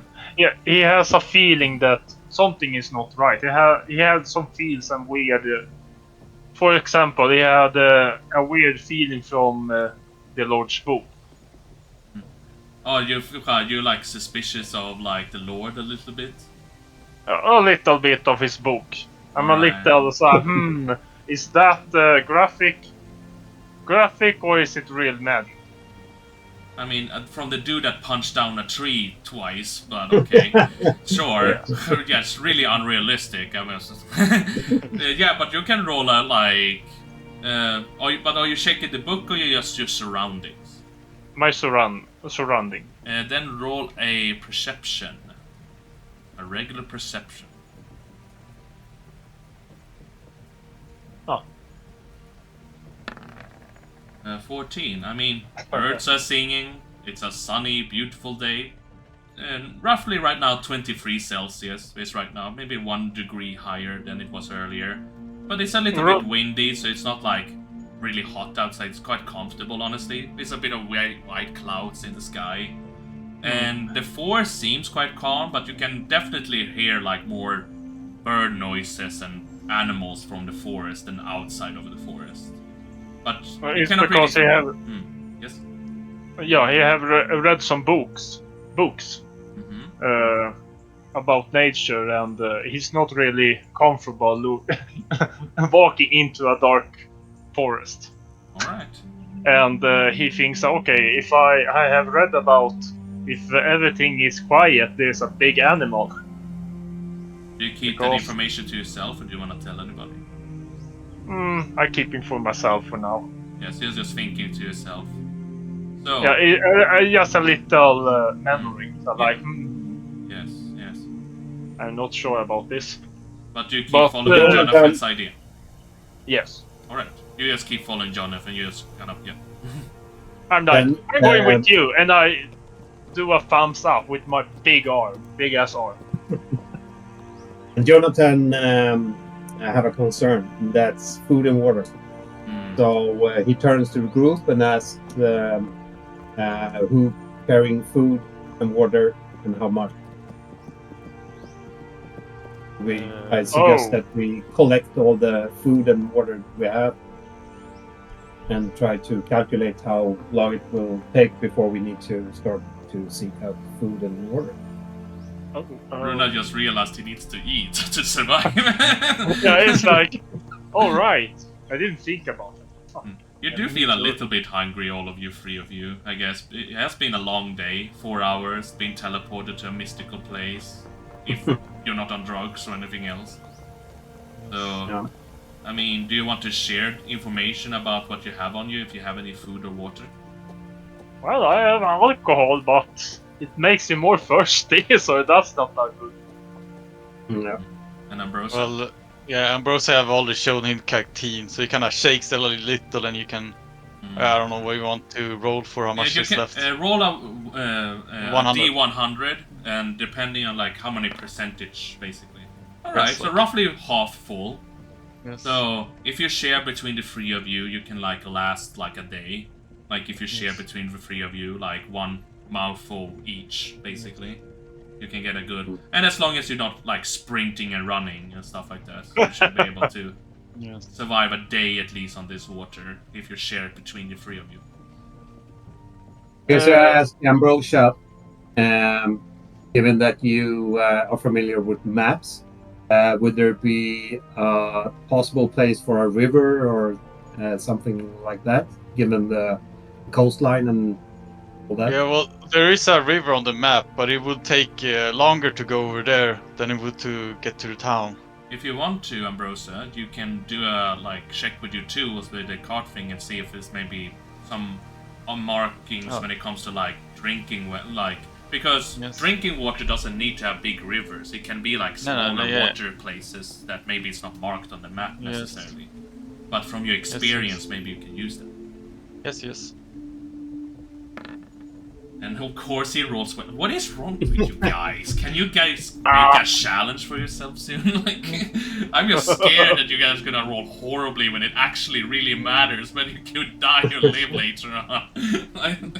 Yeah, but I mean, sure, fuck it. Ambrosia, you can, when it comes to the open field area, just from your own experience, it's not normal to just perfectly find a drinkable water place in a big open grass field area. And it looks like, when you're looking at this map, it does seem like the area higher up that is more yellowish green looks like more kind of farmland kind of area. It looks more not that much wood or anything like that grows there, not that many trees. But you do know from experience that in forests, there are some areas you can collect drinkable water, or you can actually boil to make it drinkable, that can exist in pockets inside of forests, just from your own experience. And of course, hunting. Yes. Jonathan asks Ambrosia if he can try to validate how long the distance is to Abbey in kilometers. Yes. Or miles. You can actually take your measurements tool, and Ambrosia, you can use that to check, because you already rolled really well before, so you can use your measurement tool. And it's roughly 66 miles, or maybe 61 if you're being charitable. Yeah. If I am. And as you remember from your traveling pace, if you're moving a normal travel pace, you on a day's travel without any problems in normal speed is roughly 24 miles. So you already moved half a day, so it's half of 24. If you could somehow move faster, you could make 30 miles, or if you could find something to help, you could move faster. Roughly 30 miles a day. Yeah, it's basically 30 miles a day if you move normal speed. So it would take roughly maybe 2 days roughly if you don't get a horse. Because it's, as you can see here, from where your location is roughly 60 miles, 62 miles. If you go straight through the forest area. How big is Ambrosia's canteen? I mean, what does half full mean? Is it deciliters or half a liter? Ambrosia, how much water? It might hold I don't know, 4 or 5 liters maybe. I mean, it's one of those bigger ones if you see in movies and stuff like that. Because he's come from a very dry area like Egypt and stuff like that. So when he was working, so it's one of those big ones. And right now it's 50% full. Yeah, so 2-3 liters left. Yeah, around there. Yeah, quite a pretty good amount of water at the moment, so you can survive on that for at least another entire day. With so I suggested. If we were to go into the forest, I believe we could find some drinkable water, and if maybe some berries. Your aim is true with that gun of yours, maybe some rabbit meat or something also. We could quickly gather if needed. And if we meet a bear, I take care of it. I mean, okay, so my suggestion is that it's harder to shoot something in the woods as opposed to open fields. Yes. So I would suggest that we can survive with the water we're carrying. My suggestion is that we keep walking until the sun sets. We rest for the night and then keep on going the next day. And if we see something that we can hunt, I can try to hunt it with my revolver. But I wouldn't try to do it in the woods. No, It's more it's easier only if to- we really need it. Right now, I believe Yeah, we can make it to town without Yes, fainting. that's my suggestion. Bro, Ambrose says as he kind of Wipes the sweat off remove the sweat from his forehead. Yes, so your plan is going around the forest, as I understand it? Yes. Yes, in that Yes. case. Yeah, but keep our close to the edge so Yes. that we can Yeah. hide. You're close to the forest, but going around the edge. So we're gonna travel for like just over here, and it's been 4 hours already. So it's half of 30, so 15 basically. So we go basically Do we up here, and yeah, you go around something like that. do So we see any edible fruits or something that we you do can know about? Runa, roll a nature check. Because I think so. I think about the decent stuff like apple. Yeah, Or, but roll a nature check Yes. right now, and we will see if you find any. 2020, something that- 2020. Mm. Okay, damn it. I mean, you see on the way, like some small berries, but you have no idea if they're edible because you've never seen these berries before. Like you see like a berry that like it's quite colorful. It like red with white dots on it, similar to like the poisonous mushrooms. It was like, Basically, and the berries are quite big. They're like as big as strawberries, like so they're quite big as well. But you have no idea whether or not they're poison or not. Hey, you over there. What was his name again? I don't remember your name. Who are you looking at? I'm looking at this gentleman that has showed us the way. Okay. Jonathan. Jonathan. Yeah, my good sir Jonathan. Do you know what kind of berries these are? I think they are poison. I'm not good at this at all. Well, you I'm can not- try to squeeze one berry and smother it Smell it. on your lips, and if they get numb, they're probably poison. Okay, I'll try that then. Can I do it? Yeah. Roll a nature check again. Like, so you have one more try to like test one more time. Thanks to Jonathan, you have one more chance.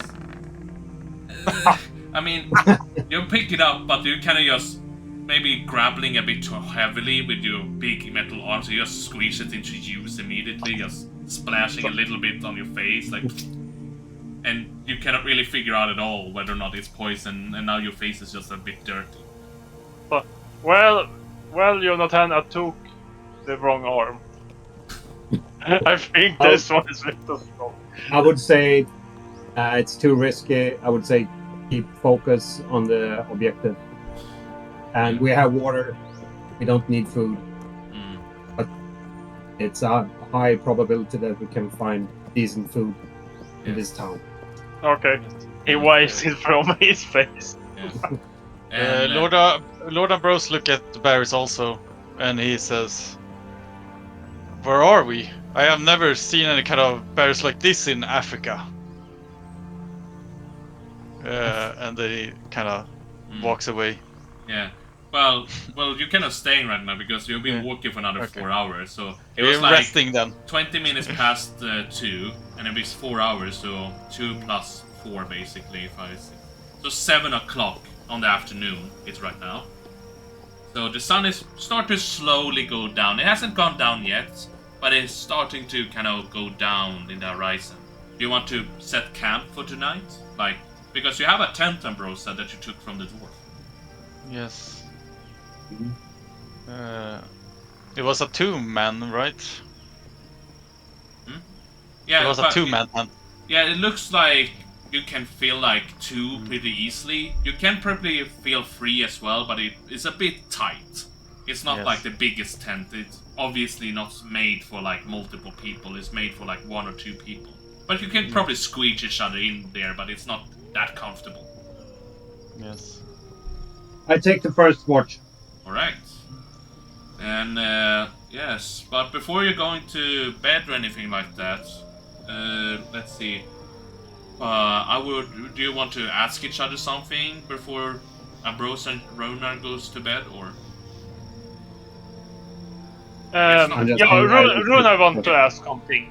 I've been thinking, we all saw a bright light before we came here. Did some of us do something special or something? I mean, something maybe trigger it? no. I shake my head. Jonathan shakes his head. Arthur Ambrose, he also shakes his head, but in his mind he knows that he's not telling. He's not being quite honest at the moment. What I'm saying is maybe something triggered it, that we all have this symbol of us. And I have a triangle, for example, and you, Lord, have a cube. Square. A square, thank you. Yes. Square, and all of those symbols are together you somehow. Jonathan also has a symbol, but it's very small. It's basically like an 8, but basically one of those like what's it called, like in cards. What's it called? What's it called? Those red ones, not heart. Was diamond. It looks like diamond shape. Ah, diamond shape. Yeah, okay. it's diamond shape, but it's very small. It's only like a little handkerchief. Yes. No. And then something else I was thinking about. As we all have been seeing, we are just look at the empty air, and I've been seeing you people looking at something interesting in the empty air. Because every time I think of something medical, character sheets comes in front of me. What are you talking about? Character sheets. I saw you two earlier staring in the air. But... Think about you have a book, but I think Jonathan and I can see things that no one else can see. That are private to us. Isn't that right, Jonathan? Please elaborate. Elaborate. Like a character sheet, like the fact about you. What kind of magic stuff you have, how much health you got, all your stuff. For example. Have you make use of it? Yeah, I try to use it when I turn into this old fella. It was quite weird. Okay. Mm-hmm. Some kind of camouflage stuff. Are you saying you can see something in the air in front of you that yes. we others can't see? Yes, it seems like that. Like a private side of you. Mm-hmm. Like a... Can you try it out? Have you found any evidence that it actually works? Well, I tried and it works. But every time I think about something medical, it just shows up in my face. Yeah, you just think about the Runa and it just pops out in front of you again, but only you seeing your own character sheet, like being in front of you. For example, now I can see it. If you try it, Jonathan. Think about something medical. Mm-hmm. Yeah, Jonathan thinks about something medical. Yes, and you also get your character sheet just popping in front of you, where it says like your class and everything. Okay. And that's the thing I want to talk about. For some reason, it says to me I'm an artificer. I know a little about that stuff. I played some D&D back in my day.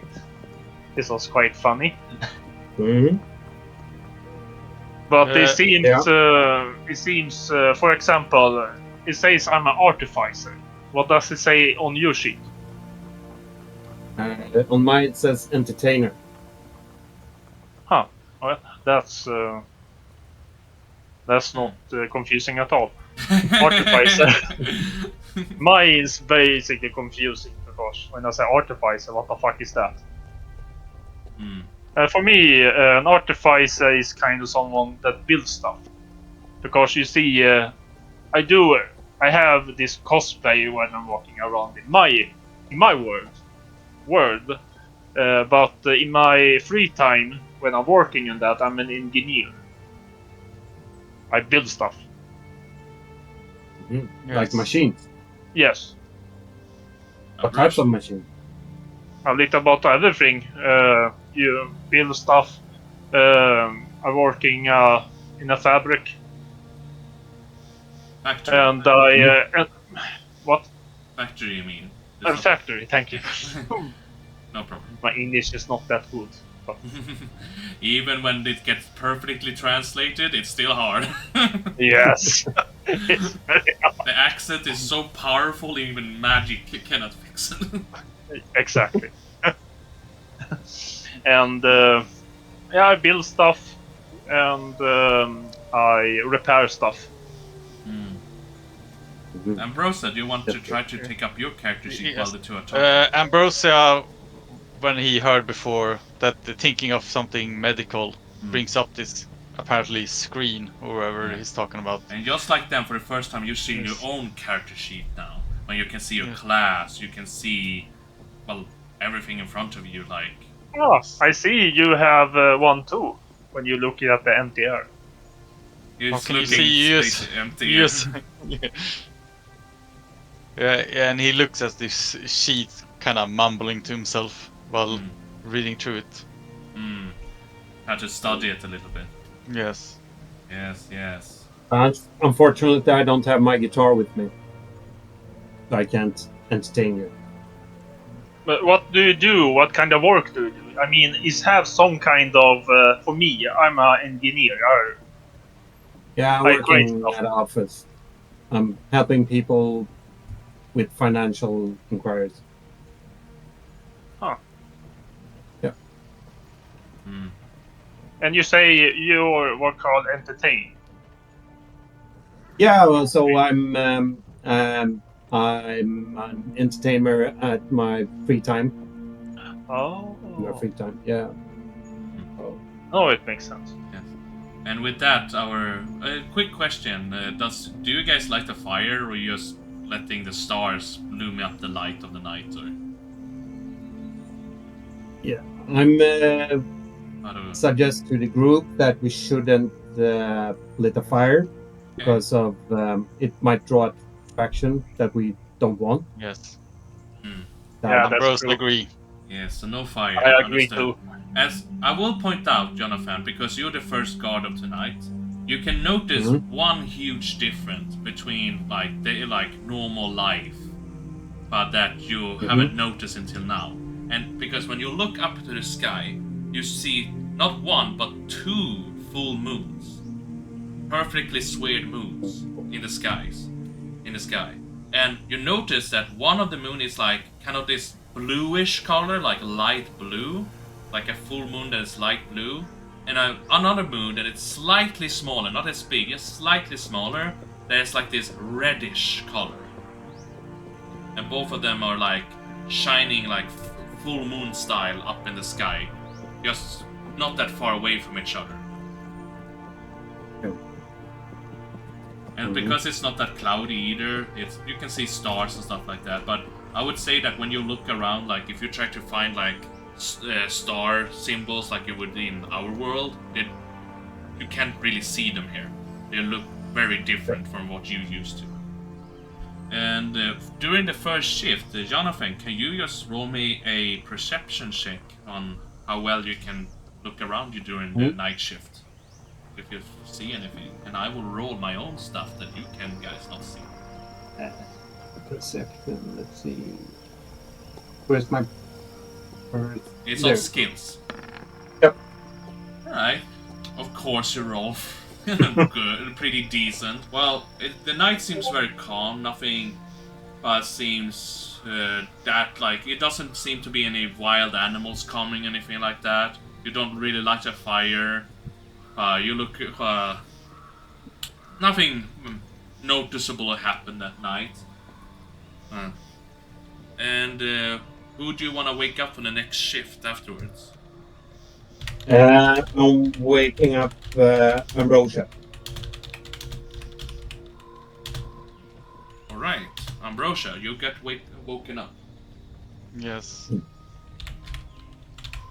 Ambrosia walks out of the tent and he looks up in the night sky and realizes not look what he's supposed to be looking at as especially the 2 full moons. Yeah, it's quite noticeable, the 2 Yeah. giant moons, that is like full moons, 2 full moons at the same time, one bluish and one reddish.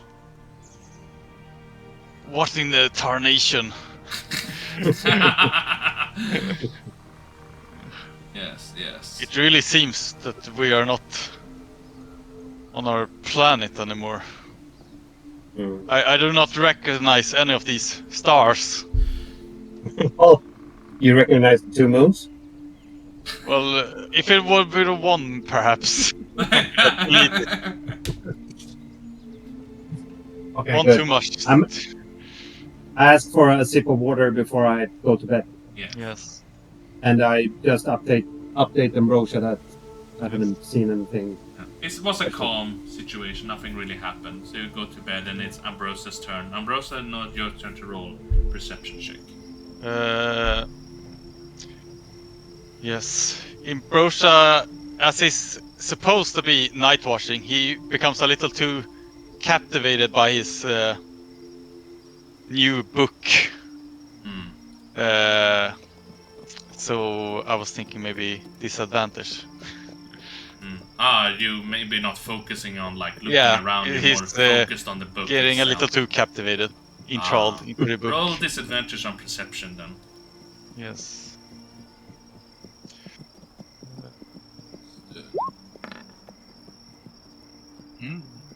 Yes. Yeah, I mean, 14. you don't really notice anything. Like, I mean, you don't hear as many animals Jonathan hears because you're not focusing on that. I mean, it's quite dark outside anyway. It's not like you have night vision. It's quite, but the only thing that lights up the area is the moons, and you get a little bit light from that. But it's quite dark outside, and there's no other lights. But The book a little, perhaps. Yeah, the book does bright up a little bit of light when you hold it open. Like, but it's not like a strong light. It's kind of like this weaker kind of light. Yes. Make it a little readable, at least, the book inside pages, perhaps. Yes, basically. Yes. But yeah, but the night is actually quite calm for you. Yes. And but whether or not if something is watching you or not, you don't know. Well, you cannot be 100% sure of that, whether or not something is looking at you or not. But nothing, as far as you notice, tried to attack you during your shift. Yes. Next up is if you want to wake up the last guy. Our friend Runar. I would like to roll if he actually becomes too captivated and actually forgets to wake up the next person. You can roll continue reading this book. Yeah, you can roll a wisdom for that to see his state of mind. Yes. Yes, of course. Because for some reason he's very interesting in this book he's just found. Wisdom saving throw, yes. Just normal wisdom. Oh. Yeah, now you're rolling. Take the left one, yeah, I'll take the left one. Just so you guys know, if you guys roll with advantage on accident or disadvantage, we always take the left side if you roll by accident. So, but you do 8, and I would say that is a fail. So you don't wake up Runa, so you will just read the last couple of 3 hours. So you will not get a long rest, Ambrosia. So you will not get any spell points back or anything like that. You still have rested enough, so you're not gonna get any exhaustion or anything like that, but you don't really get a long rest or anything. Oh, thank God.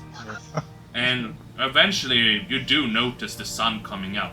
And are Jonathan or Runa early boys, or do Ambrosia need to wake you up? No, Jonathan is early bird. Alright, so Jonathan's gonna probably wake up pretty quickly from the sunlight. And you can see that Ambrose is just staring into this book. Not even looking around him, keeping an eye open. Yeah, I'm just passing by him and go a little bit offside to lit a cigarette. And I'm searching my pockets for my lighter. Got it. You'll find it and Hell, light it up.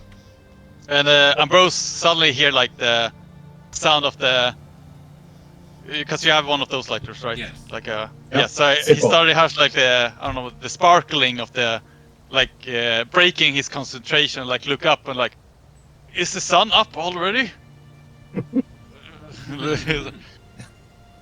I forgot Wasn't you to. supposed to wake up that Iron Man?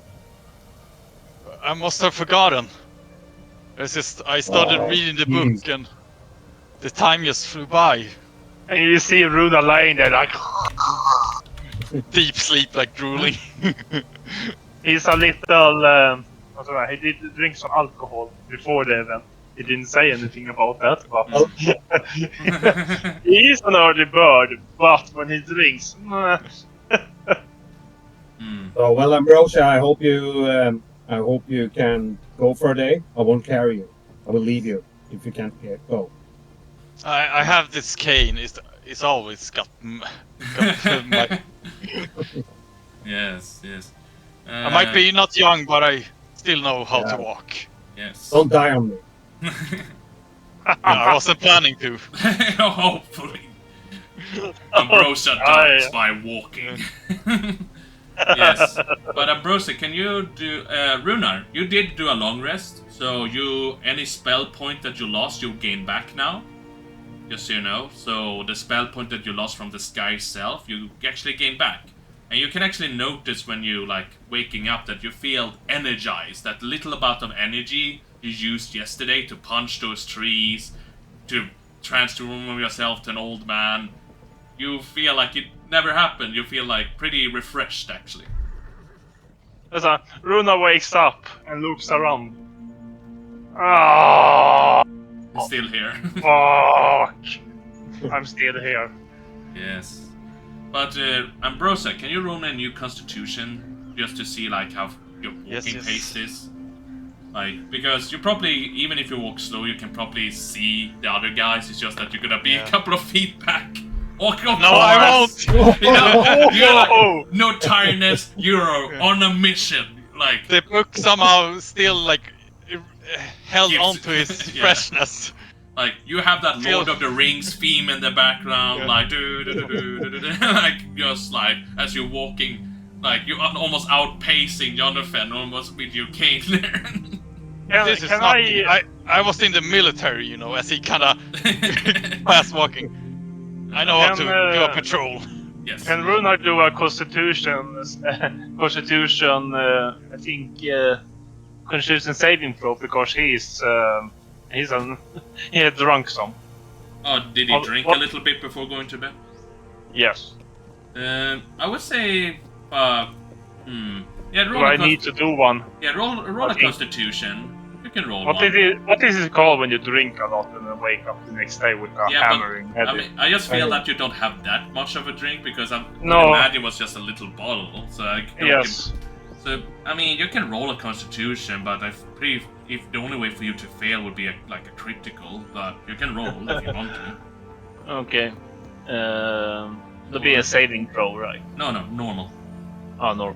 Saving throw is only when like someone else putting the effect on you. Oh yeah, sorry, I'm stupid. Yeah. It's not like this is just you doing role plays. You cannot abuse the fact you get bonus points from using saving throws. Just because you want to roleplay. So roll that constitution, and while you're rolling that constitution, I'm gonna check I'm with... trying to find it. I'm a little bit It's right there. It's like on the left side, the big text. Constitution. Regular. Oh. Yeah, it's not a Oh skill, my it's regular. god. Oh my god. But you guys gotta keep with the plan, I presume. Like, keep following, like... Yeah, you succeed with 10. Like, Yeah. you may be a bit groggy. Oh, thank god. Jonathan tries to push the group to bring down the camp and get going as Yes. fast as we can. Yes. Oh, you're going fast-paced, basically? Because Ambrosia did read a critical success. I can let you guys go fast-paced if you want to. Yes, I opt for that. Let's use this. You're gonna need it. Don't... Yeah, I want to try him as well. Yes. So I mean, you guys are just booking it, like, it's just going great for you guys. So, because you're going fast-paced, in this case, Well, you go 30 miles. But do you want to go all the 30 miles immediately, or do you want to like maybe go like, halfway and do something on the way? Maybe a drinking break or something. Yeah, exactly, a drinking break. Yeah. In that But case, not I will move necessarily. you here, roughly 15. Boom. So you moved a little bit more there. Boom. Perfectly. You moved a bit Can more. I- Yes. Can I do a nature check and try to find some fruit something? Yeah, Because you I can do a think new nature check, of course. Do any of you guys want to help him so he can get advantage? we need food. I see. You're taking too long. Okay. I'll help him. Alright. Jonathan helps you, Runa, so roll with advantage. Oh, thank God.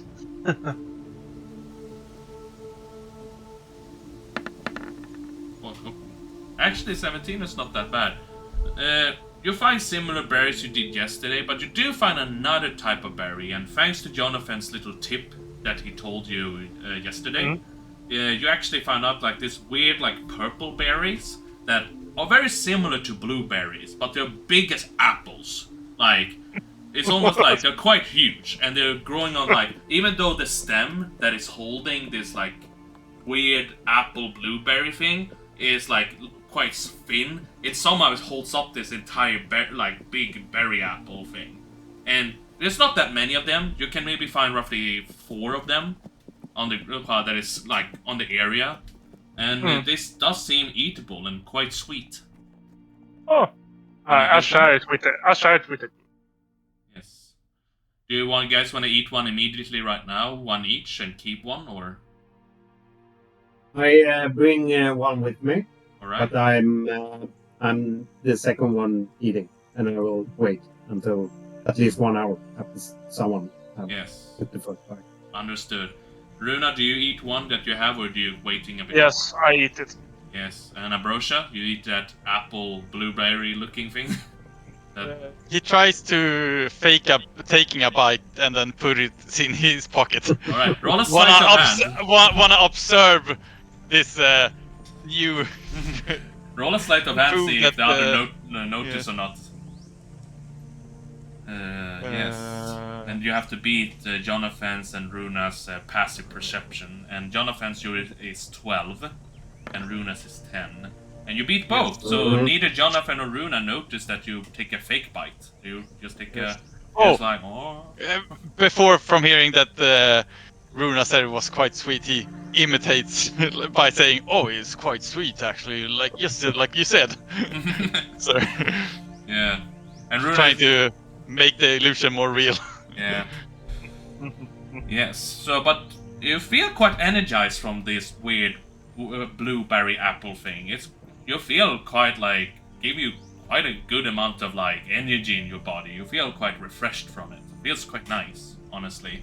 I just want to say I ate half there. Oh, you eat half of it, so you have half of it in your pocket, basically. Yeah. All right. I'm not super stupid. Yeah. Don't forget to write this stuff down, though, guys, so you remember that you still have it in some way. Whether it is on physical paper or on your character sheet in some ways you can... And we can call it like giant blueberry. Yeah, sure. Giant blueberry. Yeah. You don't know the name of it, so you're giving it the name now. Yeah. Where did I put it?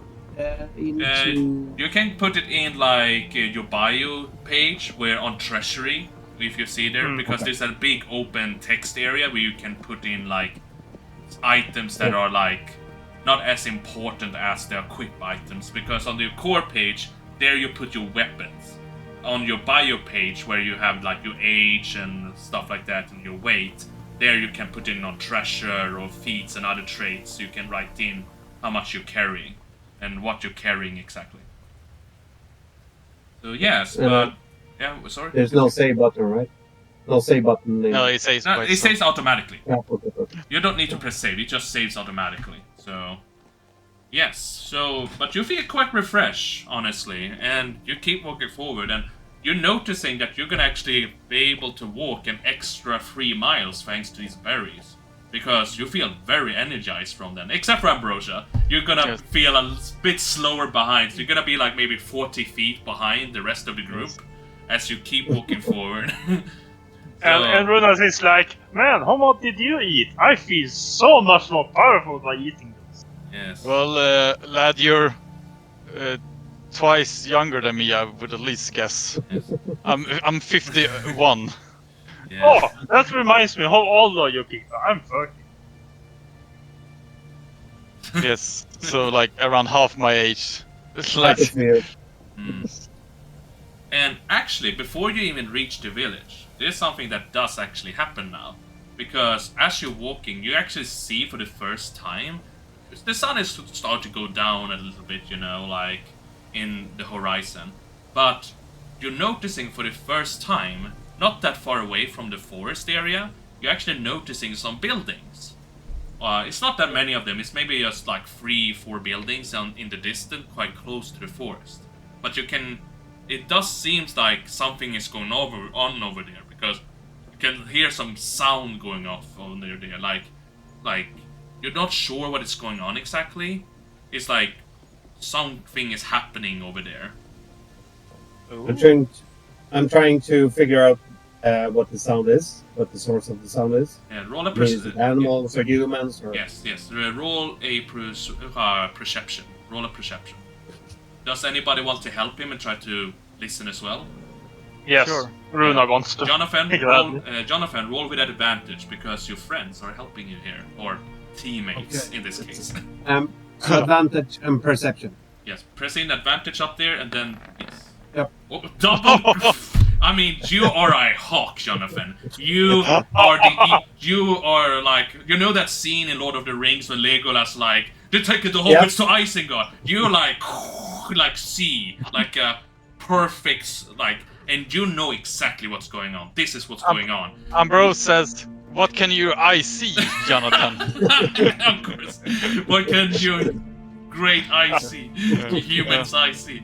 This is what you understand, Jonathan, thanks to your double critical. You recognize that sound, even though,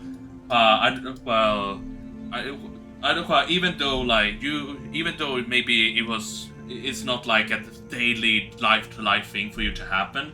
You know enough about like experience in your life to know that there's combat going on in here, and you hear like women and men screaming, and you hear some sound of some kind of almost animalistic sound that you don't even recognize. It just doesn't even sound human, and it seems like things are just going on in this little small like town area. There's like 3-4 buildings, and you can see there's smoke and stuff like that. This area is roughly like 90, like maybe 90 to 100 feet away from you right now.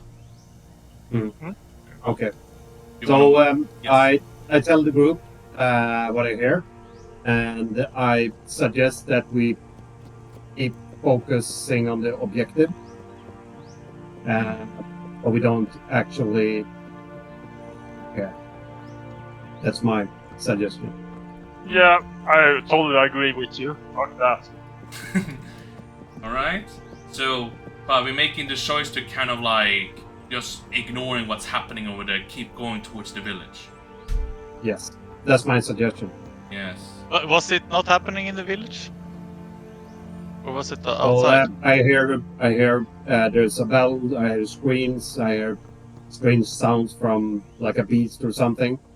And I mean, we're probably outnumbered. We don't have enough energy or food in our bodies, and I would say it's too high of a risk. Wait. If we help them, we can become heroes and get some food and all. We can get food in the village. But wouldn't it perhaps be the man we saw before that was running away with a horse? We could probably tell more about our situation. Okay, I'm a GM. I'm looking for tracks, horse tracks. Oh, roll a new survival check. It's gonna be a tough one because it has been over a day ago, but you can see. I mean, you rolled a double crit, so your eyes are. Sorry, was it survival? Survival. Yes. And not advantage, normal. Right? No, but I would say that I will lower the DC, like how you have to roll thanks to your critical. So. Okay, but I use normal. Yes, you use normal. Use normal. Yep. Oh, Ooh. almost fought it another critical. I mean, eventually it has to happen. Yeah. Yeah, but it looks like another 20. Oh, I would say that because you rolled a critical, if you just rolled a 10, that would have been enough, but that's a 4. And I would say it has been a day ago. You cannot know whether or not... I mean, you can see... I can see this. You can see definitely horse tracks, because it seems like... Because you, thanks to your high perception, you did hear, like, horse sounds from the village area, because there are horses there. But you cannot in any way know whether or not the guy you guys were following is in this village or not. You have no idea about that. Or this little, like, town here. It's not even a village, it's just, like, 3 houses. Okay. Well, I would say we have a democratic vote what to do. Right. So either we keep focusing on the objective, which is the village abbey, or as Runar said, we're going to check out the noise, basically. So it's up to you, Ambrosia. What does Ambrosia says? I look at him with a judgment stare. I believe we should at least go and observe the situation from a distance and then decide what to do. Perfect. Okay. Mm-hmm. So just so I don't misunderstand, are you suggesting that you guys are kind of stealthing yourself forward there, or... No, not just stopping. walking? Walking. It sounds Alright. like the people or the monster, wherever it is quite busy. Anyways. Yeah. So do we see the people or the animals, or is it kind of behind the... I mean, it's a structure? bit away, like, it's not that far away, but when you go closer, you can definitely hear, like, the weird animal sounding thing. Like, it sounds like there are, like, maybe 2 or 3 of them, it sounds like, and you can hear, like, you don't hear as many human screams anymore, because either maybe they're dead or unconscious, you don't know. But you can still hear, like, things are still going on. And you can notice as well, as time goes on, more and more horses, like, there are less horses making sounds. So it seems like horses, like, are disappearing or getting killed or something happening to them one by one. For every minute that is passing. Okay. So is it like a free side to the structures or to the buildings? Well, I will actually put you into the map because you're close enough now to see stuff. So I will show you guys. So give me a sec, and I will show you the map area. Because Anyway, I draw my gun. yes, of course. Gun is ready. So basically, this is what you see. As I start a little bit of music in the background here. Boom. You see, like, this area, there's like blood on the ground, and you see basically this little house area with like provisions and food and stuff like that. And you see, actually, what you see, you guys don't recognize it, Jonathan and Rosa, but Runar, you do recognize what these creatures are that are basically going around here and killing people. And there are goblins, green, like, small goblin creatures with, like, small short swords, basically.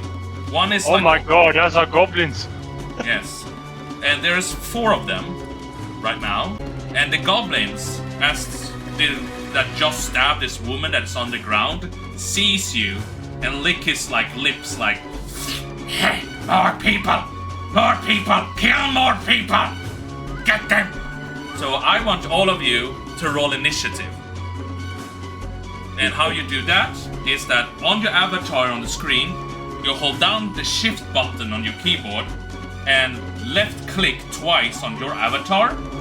If you do that, your character sheet will pop up, and then after that you press initiative that is on your core page on your character sheet.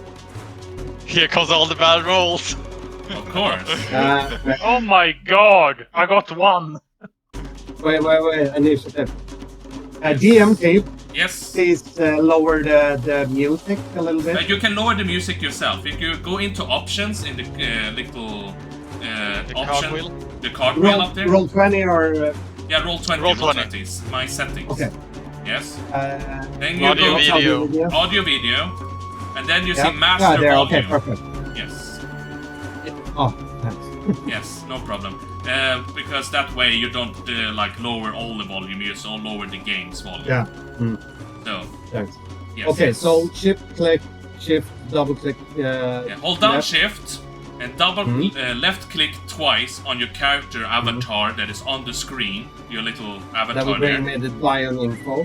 Yes, and then you press the little button, diamond button there that says initiative, ENST. You see it on your core page on your character sheet. Initiative is like, you see it right there, it's like right between armor class and your speed. Yeah, there. Yep. Initiative. Got it. Boom. And you got 16, not bad, and the goblins got Right. 8. So you guys, I mean, Runar the one that rolled pretty badly, but hey. So Jonathan, you actually start first. You are starting the combat here. Oh. You the fastest to react, and what do you do?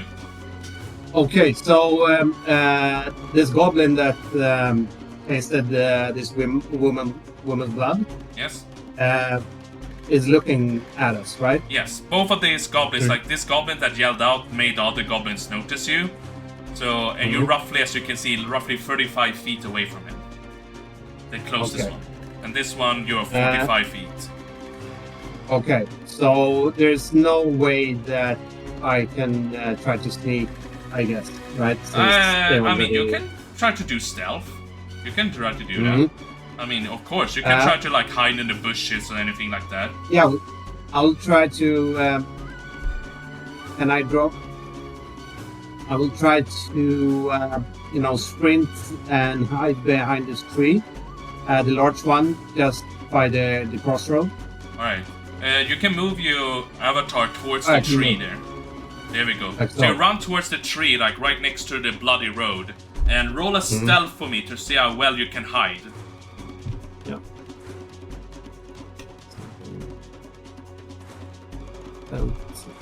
Yes. Yeah, stealth here.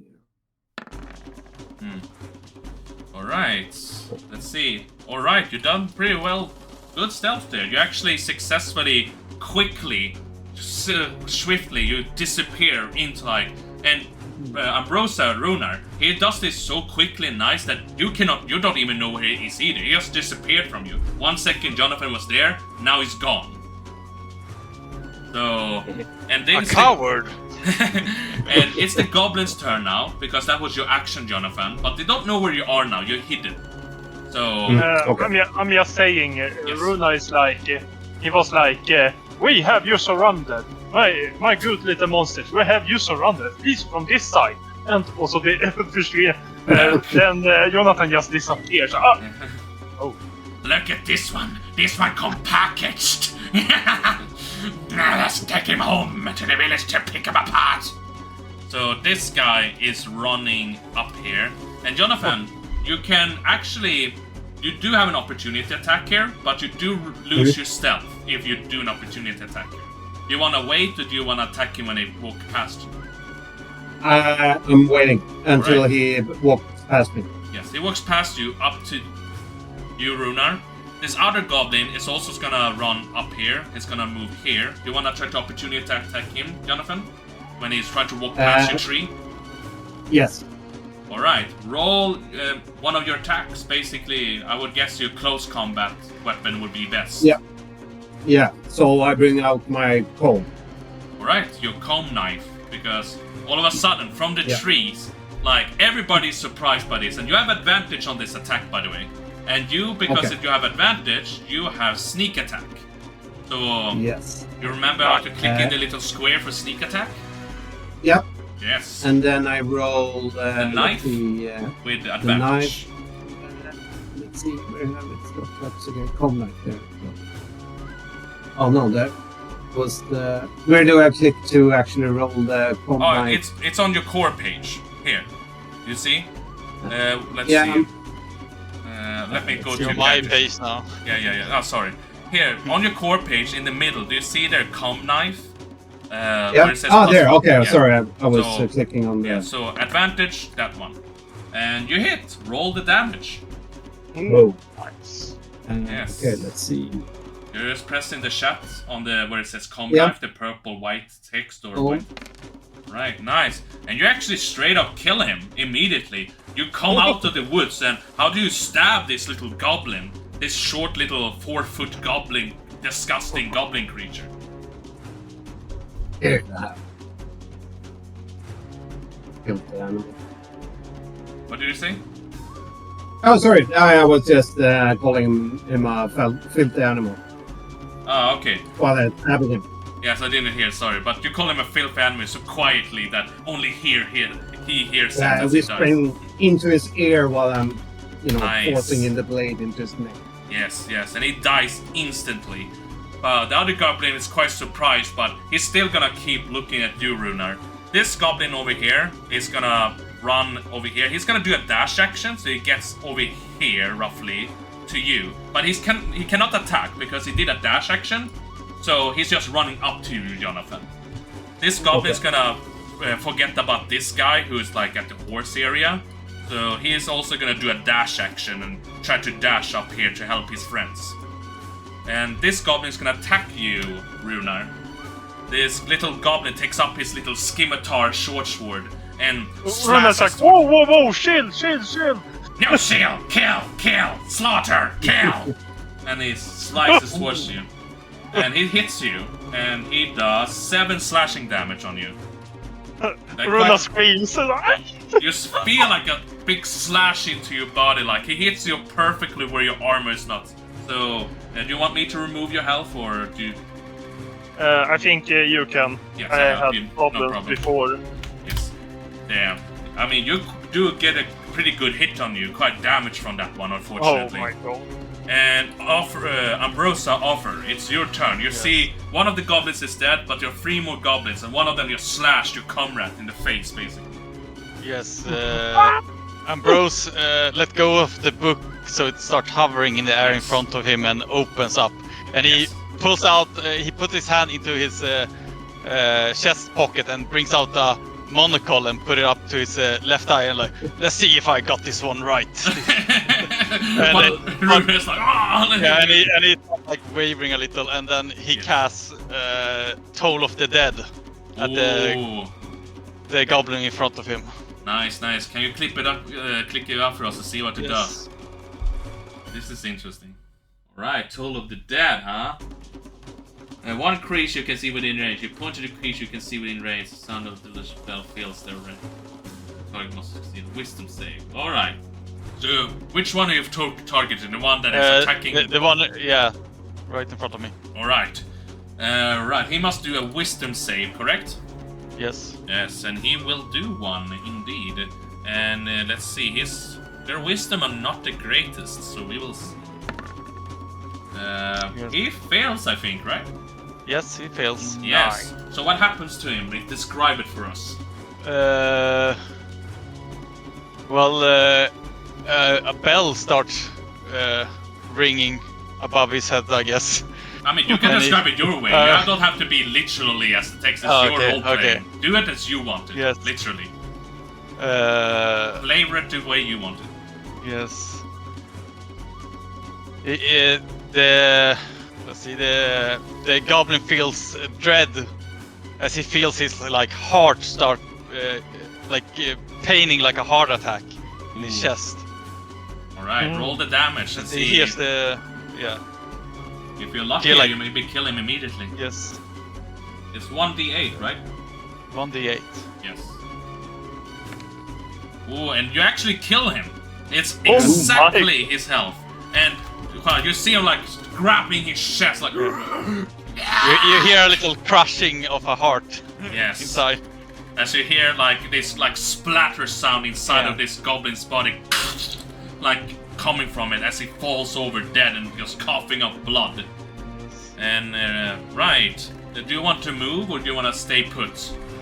I think he will stay right there. You stay there, but next to Runar, like close to the tree. And Runar, it's your turn. Your friend have just murdered the goblin that slashed you. Yeah, Runar is a little shocked, but it turns into anger. He's like, You cut me! You little piece of shit! You cut me! Alright. And he rushed towards the goblin nearest. Oh, alright. Got it. You rush And over to him.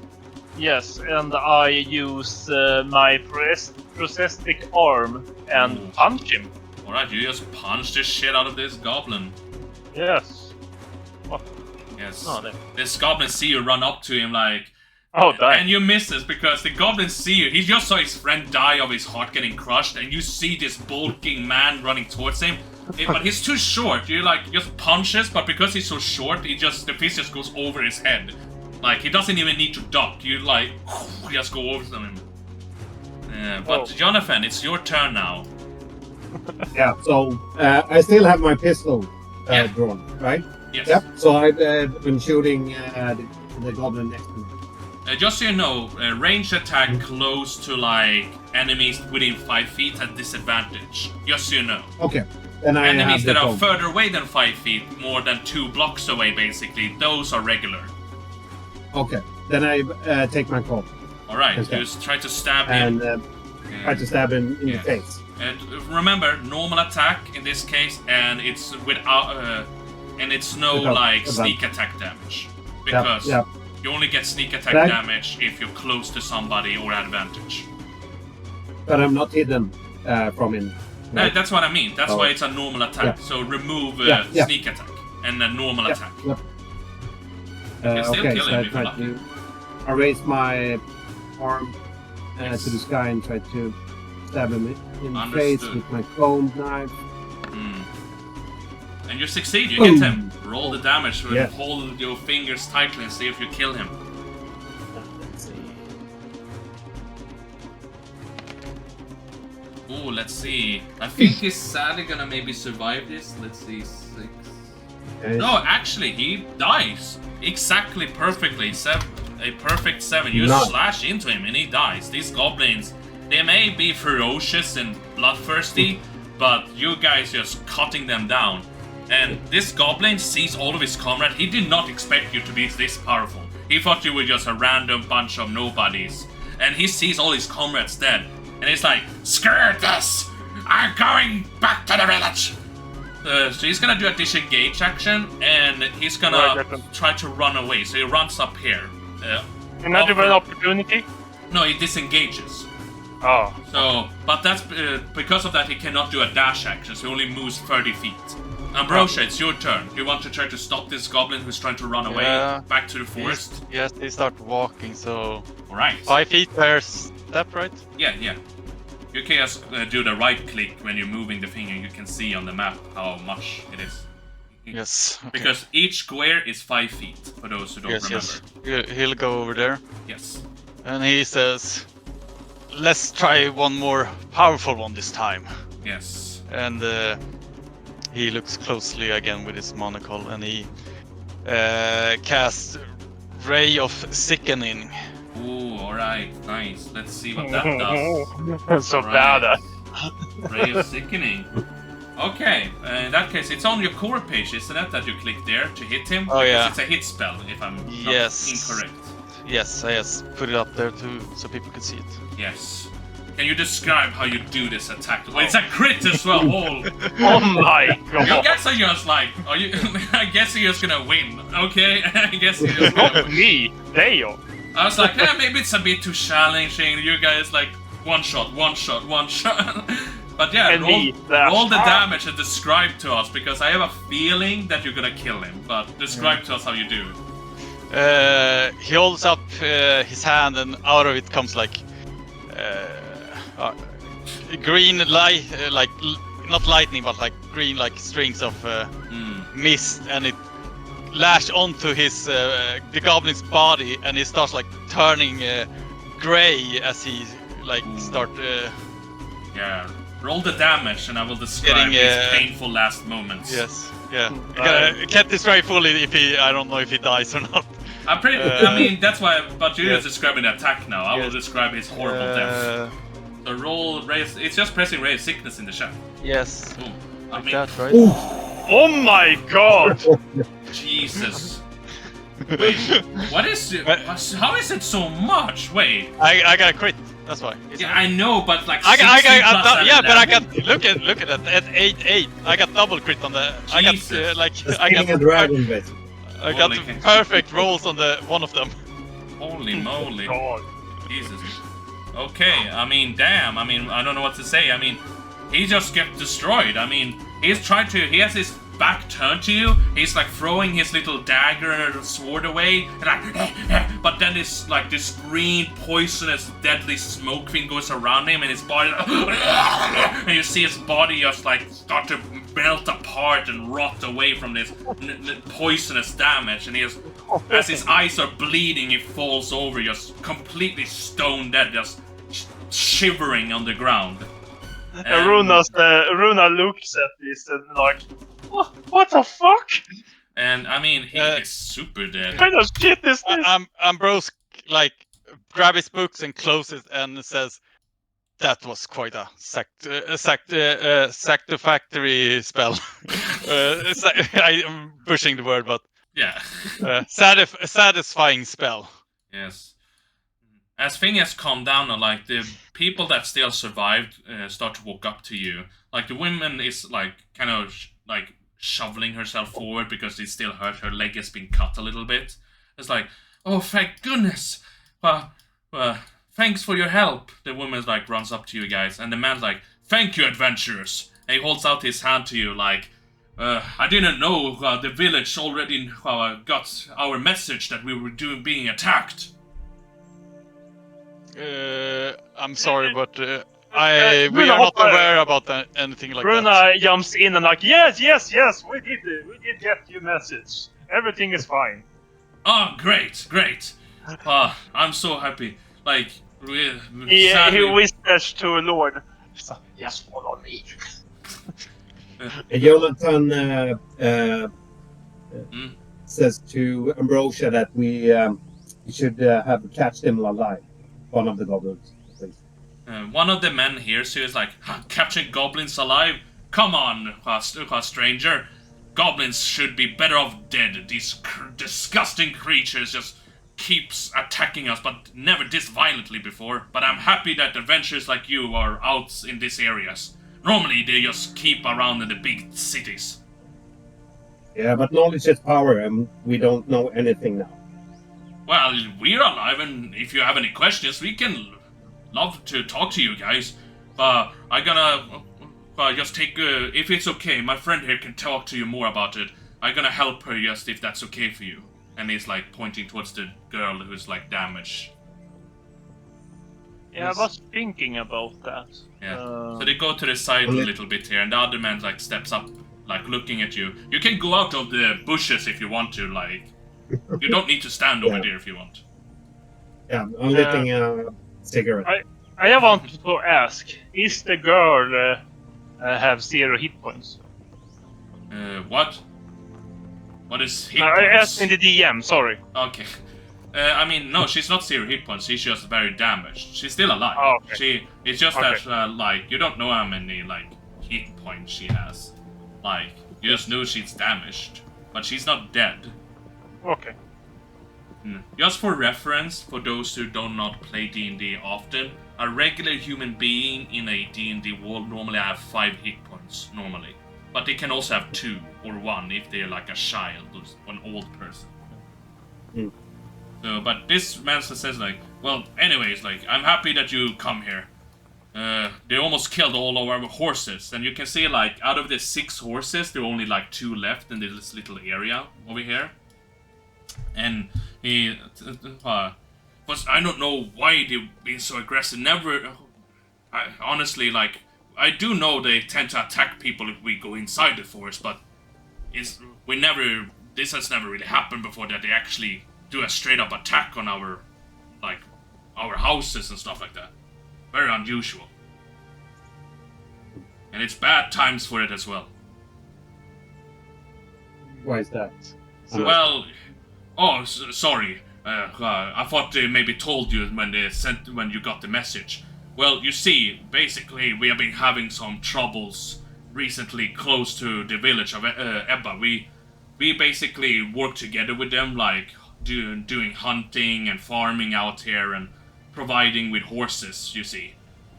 But recently there has been, as far as I understand from our chief, that there has been problems near the village. So he has been holding some of the guards near the gates, more double guards. So we didn't have any guards here today for the past 2 days. And all of a sudden we got attacked today. Really unlucky, I have to say. Understood.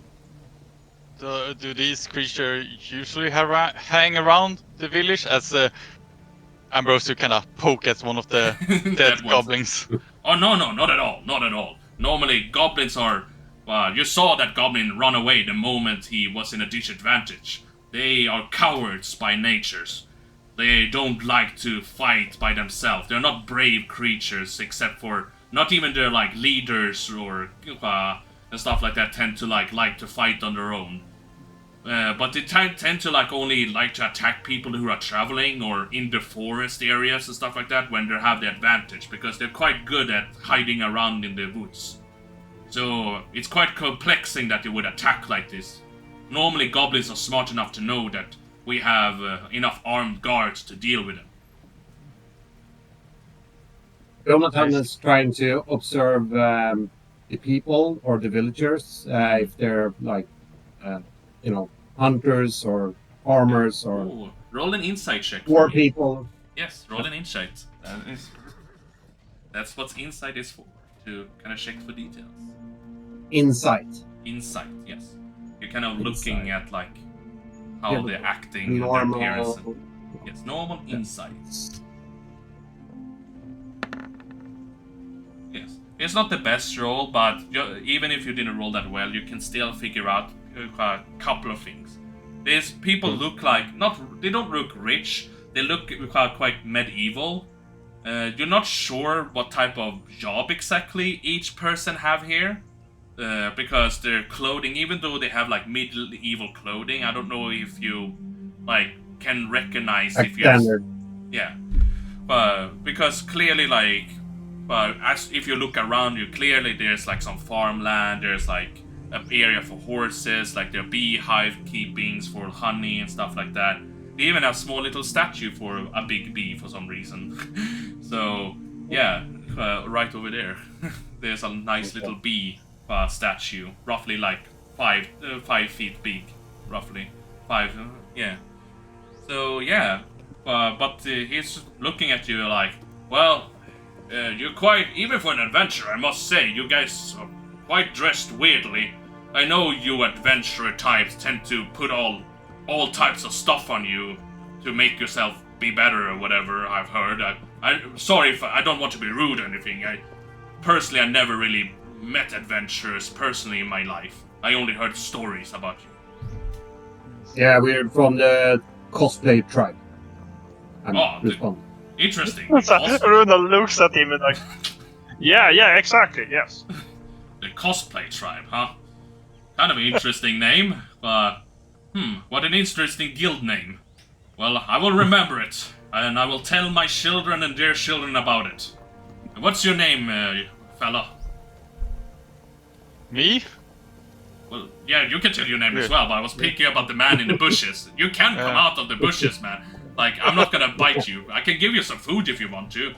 I just need to help these poor people that have been hurt. Most of the people succeeded to escape, but... Yeah, about that. Do you have any healing medicine? The goblin kind of struck me in a place where I didn't have any armor.